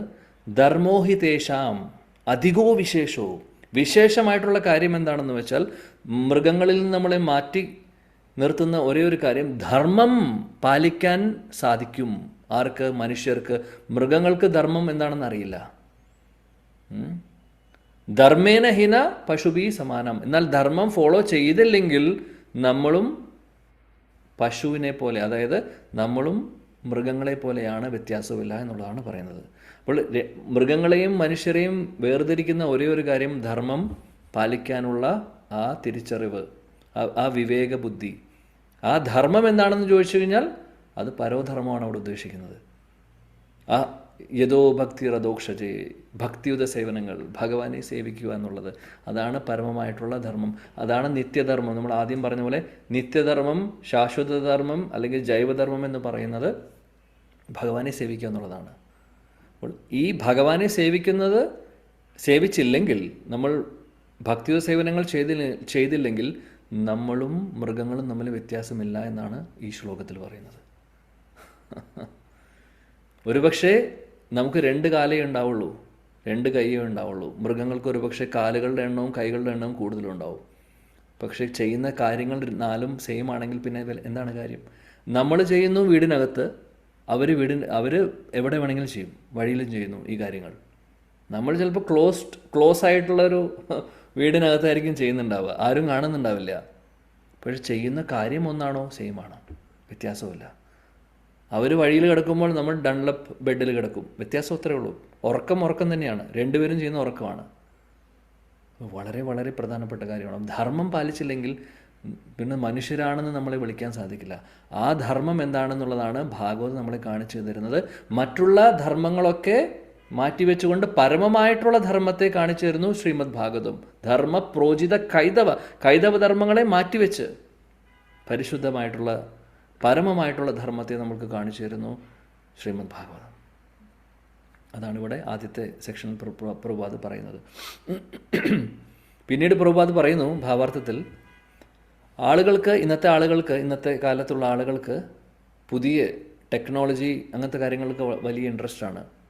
ഒരുപാട് വലിയ ഫാക്ടറികൾ കെട്ടാനും പല കാര്യങ്ങൾക്കും വലിയ ഇൻട്രസ്റ്റ് ആണ്. കൂടുതൽ പുതിയ കണ്ടുപിടുത്തങ്ങൾ നടത്താനും. ഇതെല്ലാം എന്തിനാണ്? ഇന്ദ്രിയ സുഖത്തിന് വേണ്ടിയിട്ട്, ഇന്ദ്രിയ സുഖഭോഗങ്ങൾക്ക് വേണ്ടി ആളുകൾ ജീവിക്കുന്നു. ആർക്കും ധർമ്മം ഫോളോ ചെയ്യാൻ താല്പര്യമില്ല. അമ്പലങ്ങളിൽ പോകാൻ സമയമില്ല, പള്ളികളിൽ പോകാൻ സമയമില്ല. എല്ലാവർക്കും മറ്റുള്ള കാര്യങ്ങളിലാണ് കൂടുതൽ ശ്രദ്ധ എന്ന് പ്രഭുപാദ് ഇവിടെ പറയുന്നു. ഇതിൽ പ്രത്യേകിച്ചും എടുത്തു പറയുകയാണെങ്കിൽ നമ്മുടെ സമുദായക്കാർക്ക് കൂടുതലും ഈ ഒരു കുഴപ്പമുണ്ട്. മറ്റുള്ള സമുദായക്കാർ അറ്റ്ലീസ്റ്റ് അവർ ചെയ്യാനുള്ള കാര്യങ്ങൾ എങ്ങനെയോ ചെയ്യുന്നുണ്ട്, കുറേയൊക്കെ ചെയ്യുന്നുണ്ട്. അറ്റ്ലീസ്റ്റ് ദേവാലയങ്ങളിൽ പോകുന്നുണ്ട്. നമ്മുടെ ആളുകൾ അതും ചെയ്യുന്നില്ല, നിർഭാഗ്യവശാൽ. ദേവാലയങ്ങളിൽ അല്ലെങ്കിൽ അമ്പലങ്ങളില്ലാഞ്ഞിട്ടല്ല, അമ്പലങ്ങളുണ്ട്. പക്ഷേ എത്ര ആളുകൾ പോകുന്നുണ്ട്? സമയമില്ല എന്ന് പറയും. ഞാൻ ഈ ഒരു രാജ്യത്ത് താമസിക്കുമ്പോൾ, ഞാൻ ഇന്ത്യയിലല്ല, ഞാൻ മിഡിൽ ഈസ്റ്റിലാണ്. ഇവിടെ ഉള്ള ആളുകളെ ഞാൻ കാണുന്നുണ്ട്. എന്തൊക്കെ അവർ ചെയ്യുന്നുണ്ടോ എന്നുള്ളത് വേറെ കാര്യങ്ങൾ നമ്മളൊന്നും നോക്കേണ്ട ആവശ്യമില്ല. പക്ഷേ പ്രാർത്ഥിക്കേണ്ട സമയമാവുമ്പോൾ, ആ ശബ്ദം വരുമ്പോൾ, അല്ലെങ്കിൽ ആ പ്രാർത്ഥിക്കേണ്ട ടൈം ഉണ്ട് അവർക്ക്, അതാവുമ്പോൾ അവരെല്ലാവരും പോകും പ്രാർത്ഥിക്കാൻ. അതിനൊരു സംശയമില്ല. വെള്ളിയാഴ്ച എന്നുള്ളൊരു ദിവസം ഉണ്ടെങ്കിൽ അവർ പോയിരിക്കും പള്ളിയിൽ. എന്തൊക്കെ സംഭവിച്ചാലും. നമ്മളിൽ എത്ര പേരുണ്ട് ശനിയോ ഞായറോ ഏതെങ്കിലും ഒരു ദിവസം, ഇവിടെ ഈ സത്സംഗത്തിലിരിക്കുന്ന ഭക്തരെക്കുറിച്ചല്ല പറയുന്നത്, ജനറലായിട്ട് പറയുകയാണ് നമ്മൾ. അറ്റ്ലീസ്റ്റ് നമ്മൾ ഭഗവാന്റെ കൃപ കൊണ്ട്, പ്രഭുപാദൻ്റെ കൃപ കൊണ്ട് ഇവിടെ വരെ എത്തി. ഇതിന് മുമ്പത്തെ അവസ്ഥ എന്തായിരുന്നു എന്നുള്ളത് ചിന്തിച്ചാൽ മതി. എത്ര ആളുകൾ വളരെ സ്ട്രിക്റ്റായിട്ട് വരാറുണ്ട്, അമ്പലത്തിൽ പോകാറുണ്ട്? ഇല്ല. സെക്കൻഡ്, അത് ഓപ്ഷണലായിട്ടുള്ളൊരു സംഭവമാണ് നമുക്ക്. നിർഭാഗ്യവശാൽ നമ്മുടെ സമുദായത്തിന് ഇത് ഓപ്ഷണലാണ്, മാൻഡേറ്ററി അല്ല. ഓപ്ഷണൽ എന്ന് ഉദ്ദേശിക്കുന്നത് വേണമെങ്കിൽ ആവാം, വേണമെങ്കിൽ വേണ്ട, ആരുമില്ല നിർബന്ധിക്കാൻ. സനാതനധർമ്മത്തിൻ്റെ കാതലാണ് ശരിക്കും നമ്മുടെ സമുദായത്തിൽ. സനാതനധർമ്മമായിട്ട് ചേർന്ന് നിൽക്കുന്ന, ഏറ്റവും അടുത്ത് ചേർന്ന് നിൽക്കുന്ന ഒരു സമുദായമാണ് നമ്മുടെ. എന്നിട്ടാണ് ഈ അവസ്ഥ.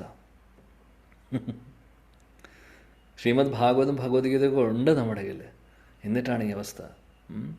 പ്രഭുപാദ് പറയുന്നു, ഇതാണ് ലോകം, ലോകത്തിൻ്റെ ഗതി അങ്ങനെയാണ്. എല്ലാവർക്കും താല്പര്യം സിനിമയും വലിയ വലിയ ഷോപ്പിംഗ് മാളുകളും ഫാക്ടറികളും പണിയുക, അല്ലെങ്കിൽ അങ്ങ് കെട്ടുക, അതൊക്കെയാണ്.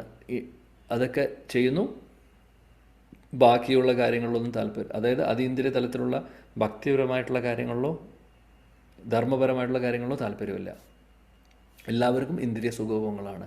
ഇന്ദ്രിയ സുഖമാണ് ജീവിതത്തിൻ്റെ ലക്ഷ്യം. അത് ലക്ഷ്യമാക്കി വെച്ച് മുന്നോട്ട് പോകുന്ന ആളുകളാണ്. അങ്ങനെയുള്ള ആളുകളുടെ ഇടയിലൂടെയാണ് നമ്മൾ ജീവിക്കുന്നത് എന്ന് പ്രഭുപാദ് പറയുന്നു. അതുകൊണ്ട് അതിൽ നിന്ന് രക്ഷപ്പെടാനുള്ള മാർഗ്ഗമാണ് ശ്രീമദ് ഭാഗവതം എന്നാണ് പ്രഭുപാദ് പറയുന്നത്. ശ്രീമദ് ഭാഗവതം ഇതിൻ്റെ അപ്പുറത്താണ്. അതുകൊണ്ട് ആരാണോ ശ്രീമദ് ഭാഗവതത്തെ സ്വീകരിച്ച് ശ്രീമദ് ഭാഗവതം ജീവിതത്തിൻ്റെ ഭാഗമാക്കി മാറ്റുന്നത്, അങ്ങനെയുള്ളവർ രക്ഷപ്പെടും എന്നാണ് പ്രഭുപാദ് പറയുന്നത് ഇവിടെ. വേറൊരു കാര്യം കൂടെ പറയുന്നു പ്രഭുപാദ്, നിർമ്മത്സരണം, അസൂയയുടെ കാര്യം. ഈ ലോകത്ത് എല്ലാവർക്കും അങ്ങോട്ടും ഇങ്ങോട്ടും അസൂയാണ്. ഒന്ന് ചിന്തിച്ചു നോക്കൂ. ഈവൻ ഈ ഒരു കൾച്ചർ നിർഭാഗ്യം തന്നെ പറയാം, കുട്ടികളുടെ ഉള്ളിൽ വരെ സ്കൂളിൽ പോകുമ്പോൾ ഇൻജക്റ്റ് ചെയ്ത് വെക്കുന്ന കാര്യമാണ് കോമ്പറ്റീറ്റീവ് സ്പിരിറ്റ്. മറ്റുള്ളവരേക്കാൾ മുമ്പിൽ വരണമെന്ന് ഉള്ള ആ ഒരു ബുദ്ധി. ഹരേ കൃഷ്ണ. രാധേശ്യാം രാധേശ്യാം. ഓക്കെ, മറ്റുള്ളവരേക്കാൾ മുമ്പിൽ വരണം, മറ്റുള്ളവരെ താഴ്ത്തി കിട്ടിയാലും കുഴപ്പമില്ല, ഞാൻ മുമ്പിൽ വരണം എന്നുള്ളൊരു ട്രെൻഡാണ് ഇന്ന് നടക്കുന്നത്. നിർഭാഗ്യവശാൽ കുട്ടികൾക്ക് സ്കൂളിൽ പോകുന്ന മുതലേ ഈ ഒരു നേച്ചർ അവരുടെ ഉള്ളിലേക്ക് നിർഭാഗ്യവശാൽ വന്നുകൊണ്ടിരിക്കുകയാണ്. അങ്ങനെയുള്ള ട്രെയിനിങ് ആണ് എല്ലായിടത്തു നിന്നും കിട്ടുന്നത് അവർക്ക്. ചിന്തിച്ചു നോക്കൂ. ആ ഒരു കോമ്പറ്റീറ്റീവ് സ്പിരിറ്റ് പോസിറ്റീവ് ഹെൽത്തി ആയിട്ടുള്ളതല്ല. ഇത് അസൂയയിലേക്കാണ് പോകുന്നത്, അസൂയയിലേക്കാണ് കലാശിക്കുന്നത്. അതൊരിക്കലും നല്ല ഒരു കാര്യമല്ല. അപ്പോൾ അത് ചെറിയൊരു ഉദാഹരണം പറഞ്ഞത് മാത്രം. എന്നാൽ ഇത് എല്ലാ മേഖലകളിലും കാണാം ഈ അസൂയ. ജോലി സ്ഥലത്ത് കാണാം, സ്കൂളുകളിലും കാണാം. ഇനി എന്തിനു പറയണം, ഈ കുടുംബവും ആ കുടുംബവും തമ്മിൽ, അടുത്ത അയൽവാസിയായിട്ട് കാണാം. മാത്രമല്ല സ്വന്തം ഫാമിലിയിൽ തന്നെ അങ്ങോട്ടും ഇങ്ങോട്ടും ഉണ്ട്.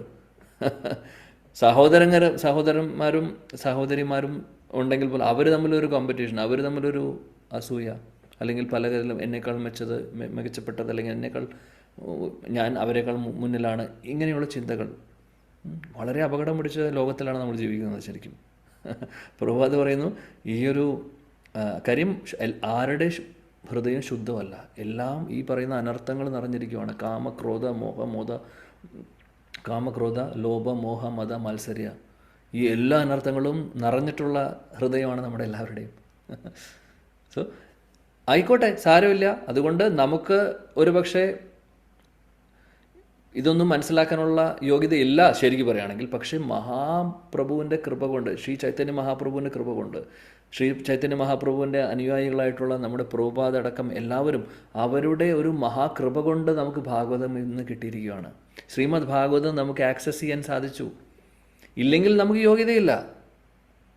നമ്മൾ യോഗ്യതയില്ലാത്ത നമ്മൾ യോഗ്യത തന്നത് ആരാണ്? പഠിക്കാൻ വേണ്ടി, അറ്റ്ലീസ്റ്റ് പഠിക്കുവാൻ വേണ്ടി, അറ്റ്ലീസ്റ്റ് ഇത് തൊടാൻ വേണ്ടി, അറ്റ്ലീസ്റ്റ് ഇത് കേൾക്കുവാൻ വേണ്ടി യോഗ്യത തന്നത് ആരാണ്? പ്രഭുപാദും അതേപോലെ തന്നെ നമ്മുടെ ഗുരു പരമ്പരയുമാണ്. അതിൽ പ്രത്യേകിച്ചും നമ്മുടെ ശ്രീല പ്രഭുപാദ്, അദ്ദേഹത്തിൻ്റെ കോൺട്രിബ്യൂഷനാണ് നമ്മളിവിടെ ഇരുത്തിയിട്ടുള്ളത്. കാര്യം സപ്താഹങ്ങൾ ഇതിനു മുമ്പും ഉണ്ടായിരുന്നു, ഭാഗവതം ഉണ്ടായിരുന്നു. ഭാഗവതം ഇല്ലാത്തൊരു സംഭവമല്ല. എന്നാൽ ഇത്രയും ആക്സസിബിലിറ്റി ഉണ്ടായിരുന്നില്ല. മാത്രമല്ല, എന്താണ് ഭാഗവതം ഉദ്ദേശിക്കുന്നത്, ഭാഗവതത്തിൻ്റെ എസെൻസ് എന്താണ്? ഭാഗവതം വെറുതെ കഥ കേട്ടുകൊണ്ട് എല്ലാ വർഷവും ഒരു പ്രാവശ്യം സപ്താഹം കേട്ടതുകൊണ്ടാവുന്നില്ല. ജീവിതം നമ്മുടെ ലൈഫ് മാറിയിട്ടുണ്ടോ? ട്രാൻസ്ഫോർമേഷൻ സംഭവിച്ചിട്ടുണ്ടോ? ഉണ്ടെങ്കിൽ അതിന് എഫക്റ്റ് ഉണ്ടെന്ന് പറയും, ഇല്ലെങ്കിൽ കാര്യമില്ല. കുറച്ച് സുകൃതി കിട്ടുന്നുണ്ട്, ശരിയാണ്, എങ്ങനെ കേട്ടാലും സുകൃതി കിട്ടും. എന്നാൽ ശരിക്കും ഇത് ഉപയോഗപ്പെടുന്നത് എപ്പോഴാണ്? അത് ശരിക്കും ഉപയോഗിക്കുമ്പോൾ, അല്ലേ? അതിന് സാധിപ്പിച്ചു തന്നത് പ്രഭുപാദാണ്, അതിനൊരു സംശയമില്ല. കാര്യം അദ്ദേഹത്തിൻ്റെ ഓരോ ഭാവാർത്ഥത്തിലൂടെയും ഓരോ പുസ്തകത്തിലൂടെയും അദ്ദേഹം നമ്മളെ ഓർമ്മിപ്പിക്കുകയാണ് നമ്മുടെ ജീവിതത്തിൻ്റെ ലക്ഷ്യം എന്താണ്. ഇവിടെ കറങ്ങി നിൽക്കുന്നതല്ല നമ്മുടെ ലക്ഷ്യം. ഇവിടെ നിന്ന് രക്ഷപ്പെട്ടു പോയി ഭഗവാന്റെ അടുത്തേക്ക് പോയി ഭഗവാനെ സേവനം ചെയ്യുകയാണ് നമ്മുടെ ലക്ഷ്യം. അതിലേക്കാണ് നമ്മളെ കൊണ്ടുപോകുന്നത്. അതൊരു സപ്താഹത്തിലും നമുക്ക് കിട്ടാത്ത കാര്യമാണ്. സപ്താഹത്തിൽ കഥ പറയുകയുള്ളൂ, പ്രാക്ടിക്കൽ ആപ്ലിക്കേഷൻ പറയില്ല. കാര്യം അത് പറയുന്ന ആളെ പോലെ. ഇപ്പം പ്രഭുപാദാണ് സപ്താഹം ചെയ്യുന്നത് വെച്ചാൽ വ്യത്യാസമുണ്ട്. അദ്ദേഹം എന്താണ് ഭാഗവതത്തിൽ ഉദ്ദേശിക്കുന്നത്? ഈ ഭാഗവതം നമ്മുടെ ജീവിതത്തിൽ ഭാഗമാക്കി മാറ്റൂ എന്നാണ് പറയുക. അങ്ങനെ മാറ്റിയാൽ നമുക്ക് ലക്ഷ്യത്തിലേക്ക് എത്താം. നമ്മളിപ്പോൾ ഭഗവാനെക്കുറിച്ച് കേൾക്കുന്നതും കഥകളൊക്കെ കേൾക്കുന്നതും ലീലകളൊക്കെ കേൾക്കുന്നത് നേരിട്ട് കാണാനുള്ള അവസരമുണ്ട്. അവിടെ പോവുകയാണെങ്കിൽ അവിടേക്കാണ് എത്തിക്കുന്നത്. ശരിക്കും ഭാഗവതം തന്നിട്ടുള്ളത്, നമുക്ക് ഭാഗവതം ഇവിടെ തന്നിട്ടുള്ളത് അതിന് വേണ്ടിയിട്ടാണ്. ഇവിടെ കാലാകാലങ്ങൾ ഇവിടെ തന്നെ ഇരുന്ന് ഇത് കേട്ടുകൊണ്ടിരിക്കാനും കൂടിയല്ല, ഇവിടെ നിന്ന് രക്ഷപ്പെട്ട് അവിടെ പോകാനും കൂടിയാണ്. ഓക്കെ, ഇവിടെ ഇരുന്ന് കേൾക്കാൻ പറ്റുന്നുണ്ടെങ്കിൽ നല്ല കാര്യമാണ്, സംശയമില്ല. പക്ഷെ എന്നാലും അതിനപ്പുറത്തും അതിനൊരു ലക്ഷ്യമുണ്ട്. ഭാഗവതം നമ്മളെ ഭഗവാന്റെ അടുത്തേക്ക് കൊണ്ടുപോവുകയാണ് ചെയ്യുന്നത്, വൈകുണ്ഠ ലോകങ്ങളിലേക്ക്, ഗോലോക വൃന്ദാവനത്തിലേക്കും. അതാണ് ഭാഗവതത്തിൻ്റെ ശക്തി. പിന്നെ പ്രഭുപാദ് മുന്നോട്ട് പറയുന്നു എങ്ങനെയാണ് ത്രിവിധ ക്ലേശങ്ങളെ ഭാഗവതം വേരോട് കൂടെ പറിച്ചു കളയുന്നത് എന്നുള്ളത്. കാര്യം ഭാഗവതത്തിൽ ശുദ്ധഭക്തിയെക്കുറിച്ച് മാത്രമേ പറഞ്ഞിട്ടുള്ളൂ. ഭാഗവതം നമ്മൾ നേരത്തെ വായിച്ചു, ഇതിനു മുമ്പും ഭാഗവത മഹാത്മ്യത്തിൽ നമ്മൾ ചർച്ച ചെയ്തിട്ടുണ്ടായിരുന്നു. ഭാഗവതം കേട്ടാൽ തന്നെ ആ ശ്രദ്ധയോടുകൂട്ടി നമ്മൾ കേൾക്കുവാണെങ്കിൽ എല്ലാ അനർത്ഥങ്ങളും നമ്മുടെ ഉള്ളിൽ നിന്ന് പോകും. മാത്രമല്ല ക്ലേശങ്ങളും നമ്മളെ ബാധിക്കാതെയാവും. ശൃണ്വതാം സ്വകഥാ കൃഷ്ണ പുണ്യശ്രവണ കീർത്തന ഹൃദയന്തസ്തോ ഹി അഭദ്രാണി വിധൂനോദി സുഹൃസതാം. എല്ലാവിധ അഭദ്രമായിട്ടുള്ളത്, മോശമായിട്ടുള്ളതിനെ കളയാനുള്ള ശക്തിയുണ്ട് ഭാഗവതത്തിന്. യസ്യാം വൈ ശൃണുമാനായാം കൃഷ്ണേ പരമപുരുഷേ ഭക്തിർ ഉത്പത്യതേ പുംസാം ശോകമോഹ ഭയാപഹ. ശോകം, മോഹം, ഭയം എല്ലാം പോകുന്നു. മാത്രമല്ല ഭക്തി നമ്മുടെ ഹൃദയത്തിൽ വരുന്നു. എന്ത് ചെയ്തു കഴിഞ്ഞാൽ യസ്യാം വൈ ശൃണുമാനായാം, ശ്രദ്ധയോടുകൂടി ശ്രീമദ് ഭാഗവതം കേൾക്കുവാണെങ്കിൽ. ഭാഗവതം അതുല്യമാണ്, അതുല്യം, വേറെ ഒന്നുമില്ല അതേപോലെ തുല്യമായിട്ട് പറയാൻ. ശ്രീമദ് ഭാഗവതം അത്രയും സ്പെഷ്യലാണ്. ശ്രീല വ്യാസദേവൻ, അദ്ദേഹം, നമ്മൾ അതിനെക്കുറിച്ച് കൂടുതൽ 4ാമത്തെ അധ്യായത്തിൽ പഠിക്കും. ശ്രീല വ്യാസദേവൻ എല്ലാം എഴുതിയിട്ടും, വേദങ്ങളെല്ലാം എഴുതി, പുരാണങ്ങൾ എഴുതി, ഇതിഹാസങ്ങൾ എഴുതി, എന്നിട്ടും അദ്ദേഹത്തിന് ഒരു സംതൃപ്തി കിട്ടാതെ അവസാനം എഴുതിയിട്ടുള്ളതാണ് ശ്രീമദ് ഭാഗവതം.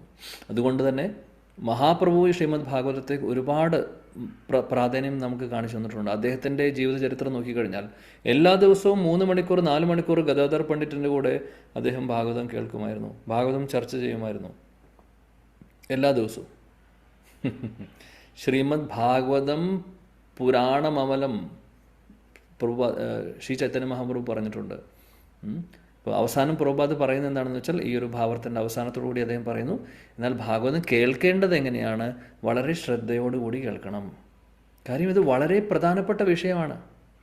ലീലകൾ മാത്രമല്ല, അതിൽ ഒരുപാട് തത്വങ്ങളുമുണ്ട്, ഒരുപാട് പ്രാക്ടിക്കലി നമ്മൾ ഫോളോ ചെയ്യേണ്ട കാര്യങ്ങളുണ്ട്. അതെല്ലാം ശ്രദ്ധയോടുകൂടി കേട്ടുകൊണ്ട് നമ്മളത് ജീവിതത്തിൻ്റെ ഭാഗമാക്കി മാറ്റിക്കഴിഞ്ഞാൽ അതാണ് ശരിയായിട്ടുള്ള ശ്രവണം. അങ്ങനെ ചെയ്യണമെന്നാണ് പ്രഭുപാദ് ഇവിടെ പറയുന്നത്. അതിനുവേണ്ടി വരിഷ്ഠരായിട്ടുള്ള ശുദ്ധഭക്തരിൽ നിന്നായിരിക്കണം ഭാഗവതം കേൾക്കേണ്ടത് എന്നുള്ള കാര്യം കൂടെ ഇവിടെ പറയുന്നു. അല്ലാതെ പ്രൊഫഷണൽ ഭാഗവതം പാരായണം ചെയ്യുന്ന ആളുകൾ, അതായത് പൈസയ്ക്ക് വേണ്ടി ഭാഗവതം ചൊല്ലുന്ന ആളുകളോ പാരായണം ചെയ്യുന്നവരോ അങ്ങനെയുള്ളവരിൽ നിന്ന് കേട്ട് കഴിഞ്ഞാൽ നമ്മുടെ പരിവർത്തനം നടക്കില്ല. കേൾക്കാൻ, ലീലകളൊക്കെ കേൾക്കാം, പക്ഷേ എന്തെങ്കിലും ട്രാൻസ്ഫോർമേഷൻ നമ്മുടെ ലൈഫിൽ ഉണ്ടാവും, അത് ഉണ്ടാവില്ല ശരിക്കും. കാര്യം അവരുടെ ഉദ്ദേശശുദ്ധി നമ്മൾ നോക്കണം. പൈസയ്ക്ക് വേണ്ടിയിട്ടാണ് ചെയ്യുന്നതെന്നുണ്ടെങ്കിൽ ആ വ്യക്തി, ഭാഗവതം പറയുന്ന വ്യക്തിക്ക് നമ്മുടെ ക്ഷേമത്തിന് വേണ്ടിയിട്ടല്ല പറയുന്നത്. പ്രഭുപാദ് പറയുന്നതും ശുദ്ധഭക്തരും പറയുന്നത് എങ്ങനെയാണ്? അവരുടെ കേൾക്കുന്ന ആളുകളുടെ നന്മ അല്ലെങ്കിൽ അവരുടെ ക്ഷേമത്തിന് വേണ്ടിയിട്ട്, അവർക്ക് വേണ്ടിയിട്ട്, അവർക്ക് ഗുണകരമാവുമെന്നുള്ള ഉദ്ദേശത്തോടു കൂടി. നേരെ മറിച്ച് ഒരു പ്രൊഫഷണൽ ഭാഗവതം ചെയ്യുന്ന ഒരാളാണെങ്കിൽ ഒരേ ഒരു ഉദ്ദേശം ഉണ്ടാവുള്ളൂ അവർക്ക്. 7 ദിവസം ഞാൻ ഭാഗവതം ഇവിടെ പാരായണം ചെയ്യും, കഥകൾ പറയും, ഇതാണ് എൻ്റെ റേറ്റ്, ഫീസ്, ഞാൻ ആ ഫീസ് വാങ്ങിക്കുന്നു, എൻ്റെ ഉപജീവന മാർഗമാണത്. അവർക്ക് ആർക്കും നമ്മുടെ പരിവർത്തനം ആഗ്രഹിക്കുന്നില്ല.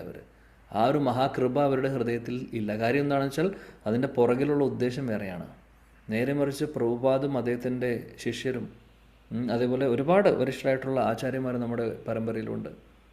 ഇനി വേറെ സമ്പ്രദായം എടുത്താലും, ശ്രീ സമ്പ്രദായത്തിലെ ആചാര്യന്മാരെടുത്താലും, നിംബാർക്ക് സമ്പ്രദായത്തിലെ ആചാര്യന്മാരെടുത്താലും, ശ്രീപാദ് വല്ലഭാചാര്യ ആവട്ടെ, നമ്മുടെ ശ്രീപാദ് രാമാനുജാചാര്യരാവട്ടെ, ശ്രീപാദ് മാധവാചാര്യരാവട്ടെ, ഇവരെല്ലാവരും ശുദ്ധഭക്തരാണ്. അവർക്ക് ഒരേ ഒരു ഉദ്ദേശമുള്ളൂ, അതായത് എല്ലാവരെയും ശുദ്ധഭക്തരായി കാണണം എന്നുള്ളത്. അതുകൊണ്ട് അവർ തരുന്നതെല്ലാം ശുദ്ധമായിട്ടുള്ളതാണ്. അവർക്ക് വേറെ ദുരുദ്ദേശമില്ല, അവരുടെ ഉപജീവന മാർഗമല്ല ഭാഗവതം അല്ലെങ്കിൽ ശാസ്ത്രങ്ങൾ. അപ്പോൾ അങ്ങനെയുള്ള പരിശുദ്ധ ഭക്തരിൽ നിന്ന് കേൾക്കുമ്പോഴാണ് നമുക്ക് ഒരു പരിവർത്തനം ഉണ്ടാകുന്നത്. ഇല്ലെങ്കിൽ കുറച്ച് സുഹൃതി നമ്മുടെ ക്രെഡിറ്റിൽ വരുന്നു, ശരിയാണ്, പക്ഷേ അതിൻ്റെ റിസൾട്ട് കിട്ടാൻ പോകുന്നില്ല. നമുക്ക് റിസൾട്ട് വേണമെങ്കിൽ അങ്ങനെ കേൾക്കണം, പരമഹംസരിൽ നിന്ന് കേൾക്കണം എന്നാണ് പ്രഭുപാദ് പറയുന്നത്. പരമഹംസർ എന്ന് ഉദ്ദേശിക്കുന്ന ശുദ്ധഭക്തരിൽ നിന്ന്. അപ്പോൾ ഒരു ചോദ്യം വരാം, ഇവിടെ ഇരിക്കുന്ന ഞാനടക്കം എന്ത് യോഗ്യതയാണുള്ളത്? ശുദ്ധഭക്തരല്ല, തീർച്ചയായിട്ടും അല്ല. ഒന്നും അറിയില്ല നമുക്ക്. ഇവിടെ ഇരുന്ന് പറയാൻ ഒരു യോഗ്യതയുമില്ല എനിക്ക്, വട്ടപൂജ്യമാണ് ശരിക്കും. പക്ഷേ ഒരു വിശ്വാസമുള്ളത് എന്താണെന്ന് വെച്ചാൽ പ്രഭുപാദ് പറയുന്ന കാര്യങ്ങൾ റിപ്പീറ്റ് ചെയ്യുകയാണ് ചെയ്യുന്നത്. നമ്മുടെ ആചാര്യന്മാർ പറയുന്ന കാര്യം റിപ്പീറ്റ് ചെയ്യുന്നു. ഒരു ഹോട്ടലിൽ ഒരു വെയിറ്ററിൻ്റെ ജോലി എന്താണ്? വെയിറ്റർ എന്താണ് ചെയ്യുന്നത്? വെയിറ്റർ ചെയ്യുന്നത് നന്നായി കുക്ക് ചെയ്ത, ആ ഷെഫ് കുക്ക് ചെയ്ത സാധനം എന്താണ് ഭക്ഷണം വെച്ചാൽ അതുകൊണ്ട് ടേബിളിൽ സെർവ് ചെയ്യുന്ന ജോലിയാണ് വെയിറ്ററിൻ്റെ. കുക്ക് ചെയ്യുന്നത് അയാളല്ല, അദ്ദേഹം പാത്രം എടുത്ത് അത് പാത്രത്തിലാക്കി കൊടുക്കുന്നേ ഉള്ളൂ. ആ ജോലിയാണ് നമ്മൾ ചെയ്യുന്നത്. ഓൾറെഡി ശീല പ്രഭുപാദും മറ്റുള്ള നമ്മുടെ ആചാര്യന്മാരും തന്നു കഴിഞ്ഞു. അവർ തന്നിട്ടുണ്ട് ആവശ്യത്തിനുള്ളതെല്ലാം. അതൊരു പാത്രത്തിലാക്കി അവർ വെച്ചിട്ടുമുണ്ട്. അതുകൊണ്ട് ഡിസ്ട്രിബ്യൂട്ട് ചെയ്താൽ മാത്രം മതി, അല്ലെങ്കിൽ കൊടുക്കേണ്ട സ്ഥലത്തേക്ക് എത്തിച്ചാൽ മാത്രം മതി. ആ ഒരു ജോലിയാണ് നമ്മൾ ചെയ്യുന്നത് ഇവിടെ. അതുകൊണ്ട് അതിലൊന്നും നമ്മൾ ആഡ് ചെയ്യുന്നില്ല, അതിൽ നിന്ന് എന്തെങ്കിലും എടുക്കുന്നുമില്ല. ട്രൈ ചെയ്യുകയാണ്, അത് തന്നെ അങ്ങോട്ട് സെർവ് ചെയ്യാൻ നോക്കുകയാണ്. അതുകൊണ്ട് കുഴപ്പമില്ല. നേരെ മറിച്ച് ഇതിനകത്ത് വേറെ ഉദ്ദേശത്തോടു കൂടി, എൻ്റെ ഉദ്ദേശശുദ്ധി ശരിയല്ലെങ്കിൽ അതിന് എഫക്റ്റ് ഇല്ല. കൂടുതൽ ആളുകൾ കേൾക്കണം, ഞാൻ ഫേമസ് ആവണം, അങ്ങനെയുള്ള ഉദ്ദേശത്തോടു കൂടിയിട്ടാണ് ഞാൻ അടക്കം ചെയ്യുന്നതെന്നുണ്ടെങ്കിൽ ഒരു ഗുണവും നിങ്ങൾക്കും കിട്ടാൻ പോകുന്നില്ല, എനിക്കും കിട്ടാൻ പോകുന്നില്ല. നേരെ മറിച്ച് നമ്മുടെ ആചാര്യന്മാരുടെ സേവകരാണെന്നുള്ള ഭാവത്തിൽ അവരാണ് എല്ലാം. നമുക്കൊരു യോഗ്യതയുമില്ല, ഇതിനൊന്നും കേൾക്കാനുമില്ല, പറയാനുമില്ല യോഗ്യത. അവരുടെ മഹാകൃപ കൊണ്ട് നമുക്കിത് ആക്സസ് ചെയ്യാൻ കിട്ടിയിരിക്കുകയാണ്. അപ്പോൾ അത് സ്വീകരിച്ച് ഷെയർ ചെയ്യുന്നു, അത്രയേ ഉള്ളൂ. ഷെയർ ചെയ്യുമ്പോൾ ഇതേപോലെ ഞാനും ക്ലാസ്സുകൾ കേൾക്കുന്നുണ്ട്, ഒരുപാട് ഇതേപോലെ ഇരുന്ന് കേൾക്കുന്നുണ്ട്. അവിടെ നിന്ന് കേൾക്കുന്ന കാര്യങ്ങൾ എഴുതുന്നു, നമ്മൾ ശ്രദ്ധിച്ച് നോട്ട് ചെയ്ത് വെക്കുന്നു, അത് ഷെയർ ചെയ്യുന്നു. അങ്ങനെ അപ്പോൾ ഈ ഒരു കാര്യം ചെയ്യാം. കാര്യം അതിൽ നമ്മൾ നമ്മുടേതായിട്ടുള്ള ഇൻ്റർപ്രിട്ടേഷൻ കൊണ്ടുവന്ന് നമ്മുടെ ഉദ്ദേശശുദ്ധി ശരിയല്ലെങ്കിൽ അത് മാറി, കഥ മാറി. നേരെ മറിച്ച് അതേ കാര്യം തന്നെ ഒരു വെയിറ്ററിനെ പോലെ ചെയ്യുവാണെങ്കിൽ കുഴപ്പമില്ല. അല്ലെങ്കിൽ ഇവിടെ ഇരുന്ന് ഭാഗവതം പറയാനോ ചർച്ച ചെയ്യാനുള്ള ഒരു യോഗ്യതയും എനിക്കുമില്ല. അതും കൂടെ ഞാൻ പറയണമല്ലോ ഇത് പറയുമ്പോൾ. ശുദ്ധഭക്തരിൽ നിന്ന് കാര്യം ശുദ്ധഭക്തനായിട്ടുള്ള പ്രഭുപാദ് പറയുന്ന കാര്യങ്ങളാണത്. പ്രഭുപാദ് നമ്മുടെ ആചാര്യന്മാർ എല്ലാവരും തന്നെ ശുദ്ധഭക്തരാണ്. അപ്പോൾ അവരുടെ വാക്കുകളാണ് ഇവിടെ പ്രസൻറ്റ് ചെയ്യാൻ ശ്രമിക്കുന്നത്. Okay, so thank you. ഗ്രന്ഥര ശ്രീമദ് ഭാഗവതം കി ജയ്. ഇനി അടുത്ത ശ്ലോകം നമുക്ക് നാളെ നോക്കാം. മനോഹരമായിട്ടുള്ള ശ്ലോകമാണ് അടുത്ത ശ്ലോകം കൂടെ ഈ ഒരു സെക്ഷനിൽ വരുന്നത്. അതിനുശേഷം പിന്നെ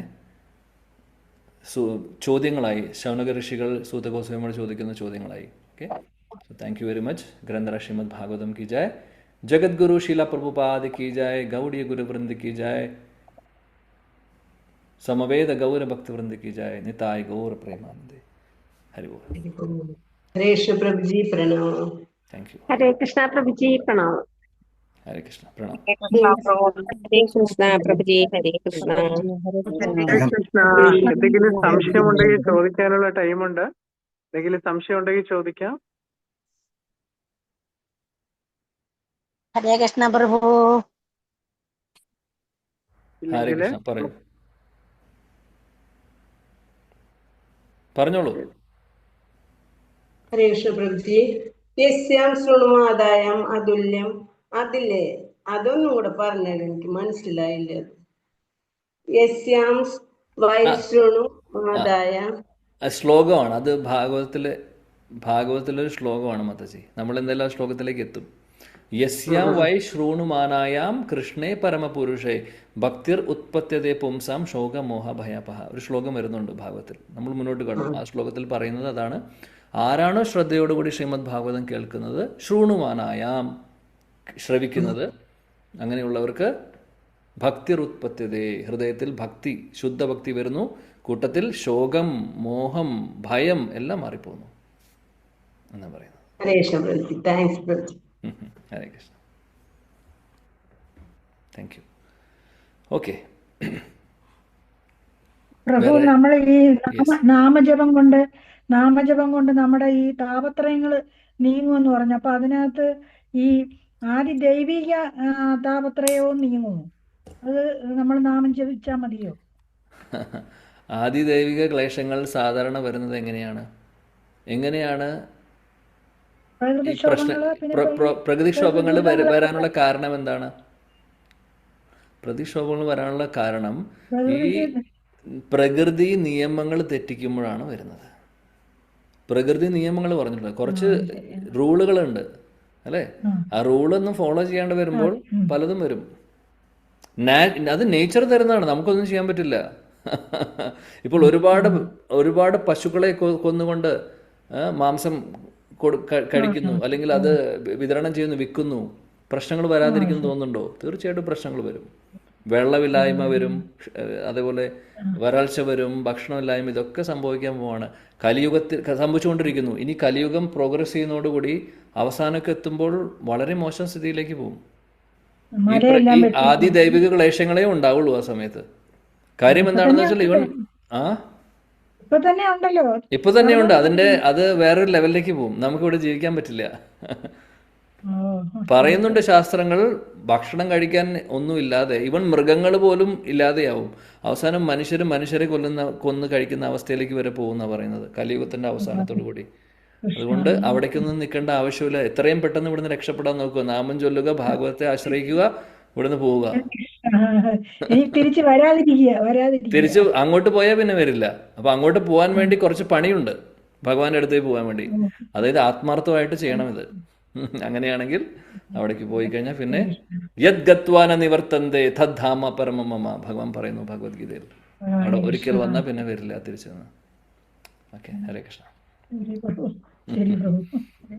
ഹരേ കൃഷ്ണ പ്രഭു. പ്രഭു, നമ്മള് ഇതൊക്കെ ചെയ്യുമ്പോ നമ്മളൊക്കെ ചിന്തിക്കൂലേ, മക്കളെ കൊണ്ട് അവർക്ക് അതൊക്കെ, അപ്പൊ അങ്ങനെയുള്ള ചിന്തയൊക്കെ വരും. അപ്പൊ അതിലും ഭഗവാനെ ചിന്തിക്കണം അല്ലേ എപ്പോഴും? മക്കള് ഒന്നുകൂടെ പറയൂ.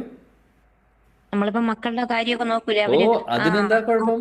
മക്കളുടെ കാര്യം നോക്കണം നമ്മൾ. അത് നമ്മൾ പറഞ്ഞില്ലേ, പരമമായിട്ടുള്ള ധർമ്മം ഭഗവാനെ സേവിക്കുക എന്നുള്ളത് ശരി.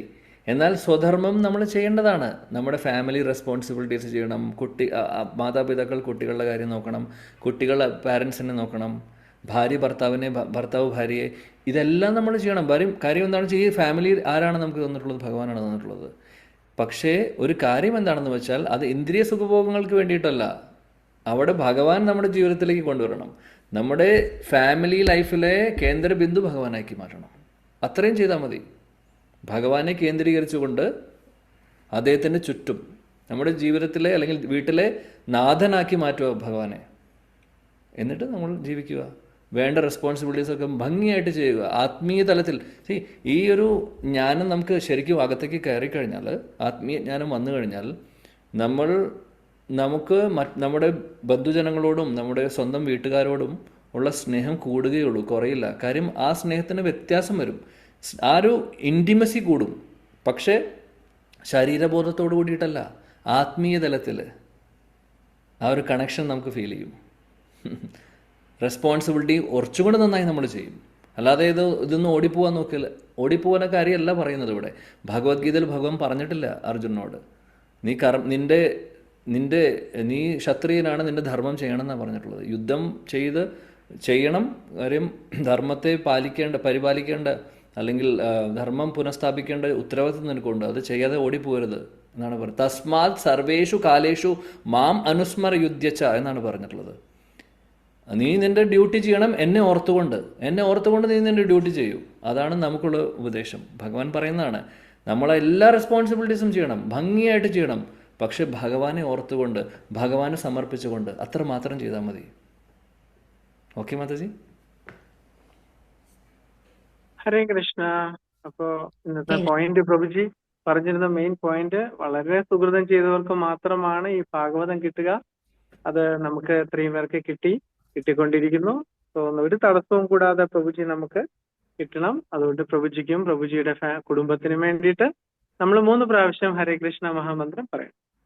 ഹരേ കൃഷ്ണ ഹരേ കൃഷ്ണ ഹരേ കൃഷ്ണ ഹരേ രാമ ഹരേ രാമ ഹരേ രാമ രാമ ഹരേ ഹരേ ഹരേ കൃഷ്ണ ഹരേ കൃഷ്ണ കൃഷ്ണ ഹരേ ഹരേ രാമ ഹരേ രാമ ഹരേ രാമ രാമ രാമ ഹരേ കൃഷ്ണ ഹരേ കൃഷ്ണ ഹരേ രാമ ഹരേ രാമ രാമ രാമ ഹരേ പഞ്ചകൽപതരുഭേച്ച കൃപാ സിന്ധുഭ്യോ ഭാവനേഭ്യോ വൈഷ്ണവേഭ്യോ നമോ നമഃ.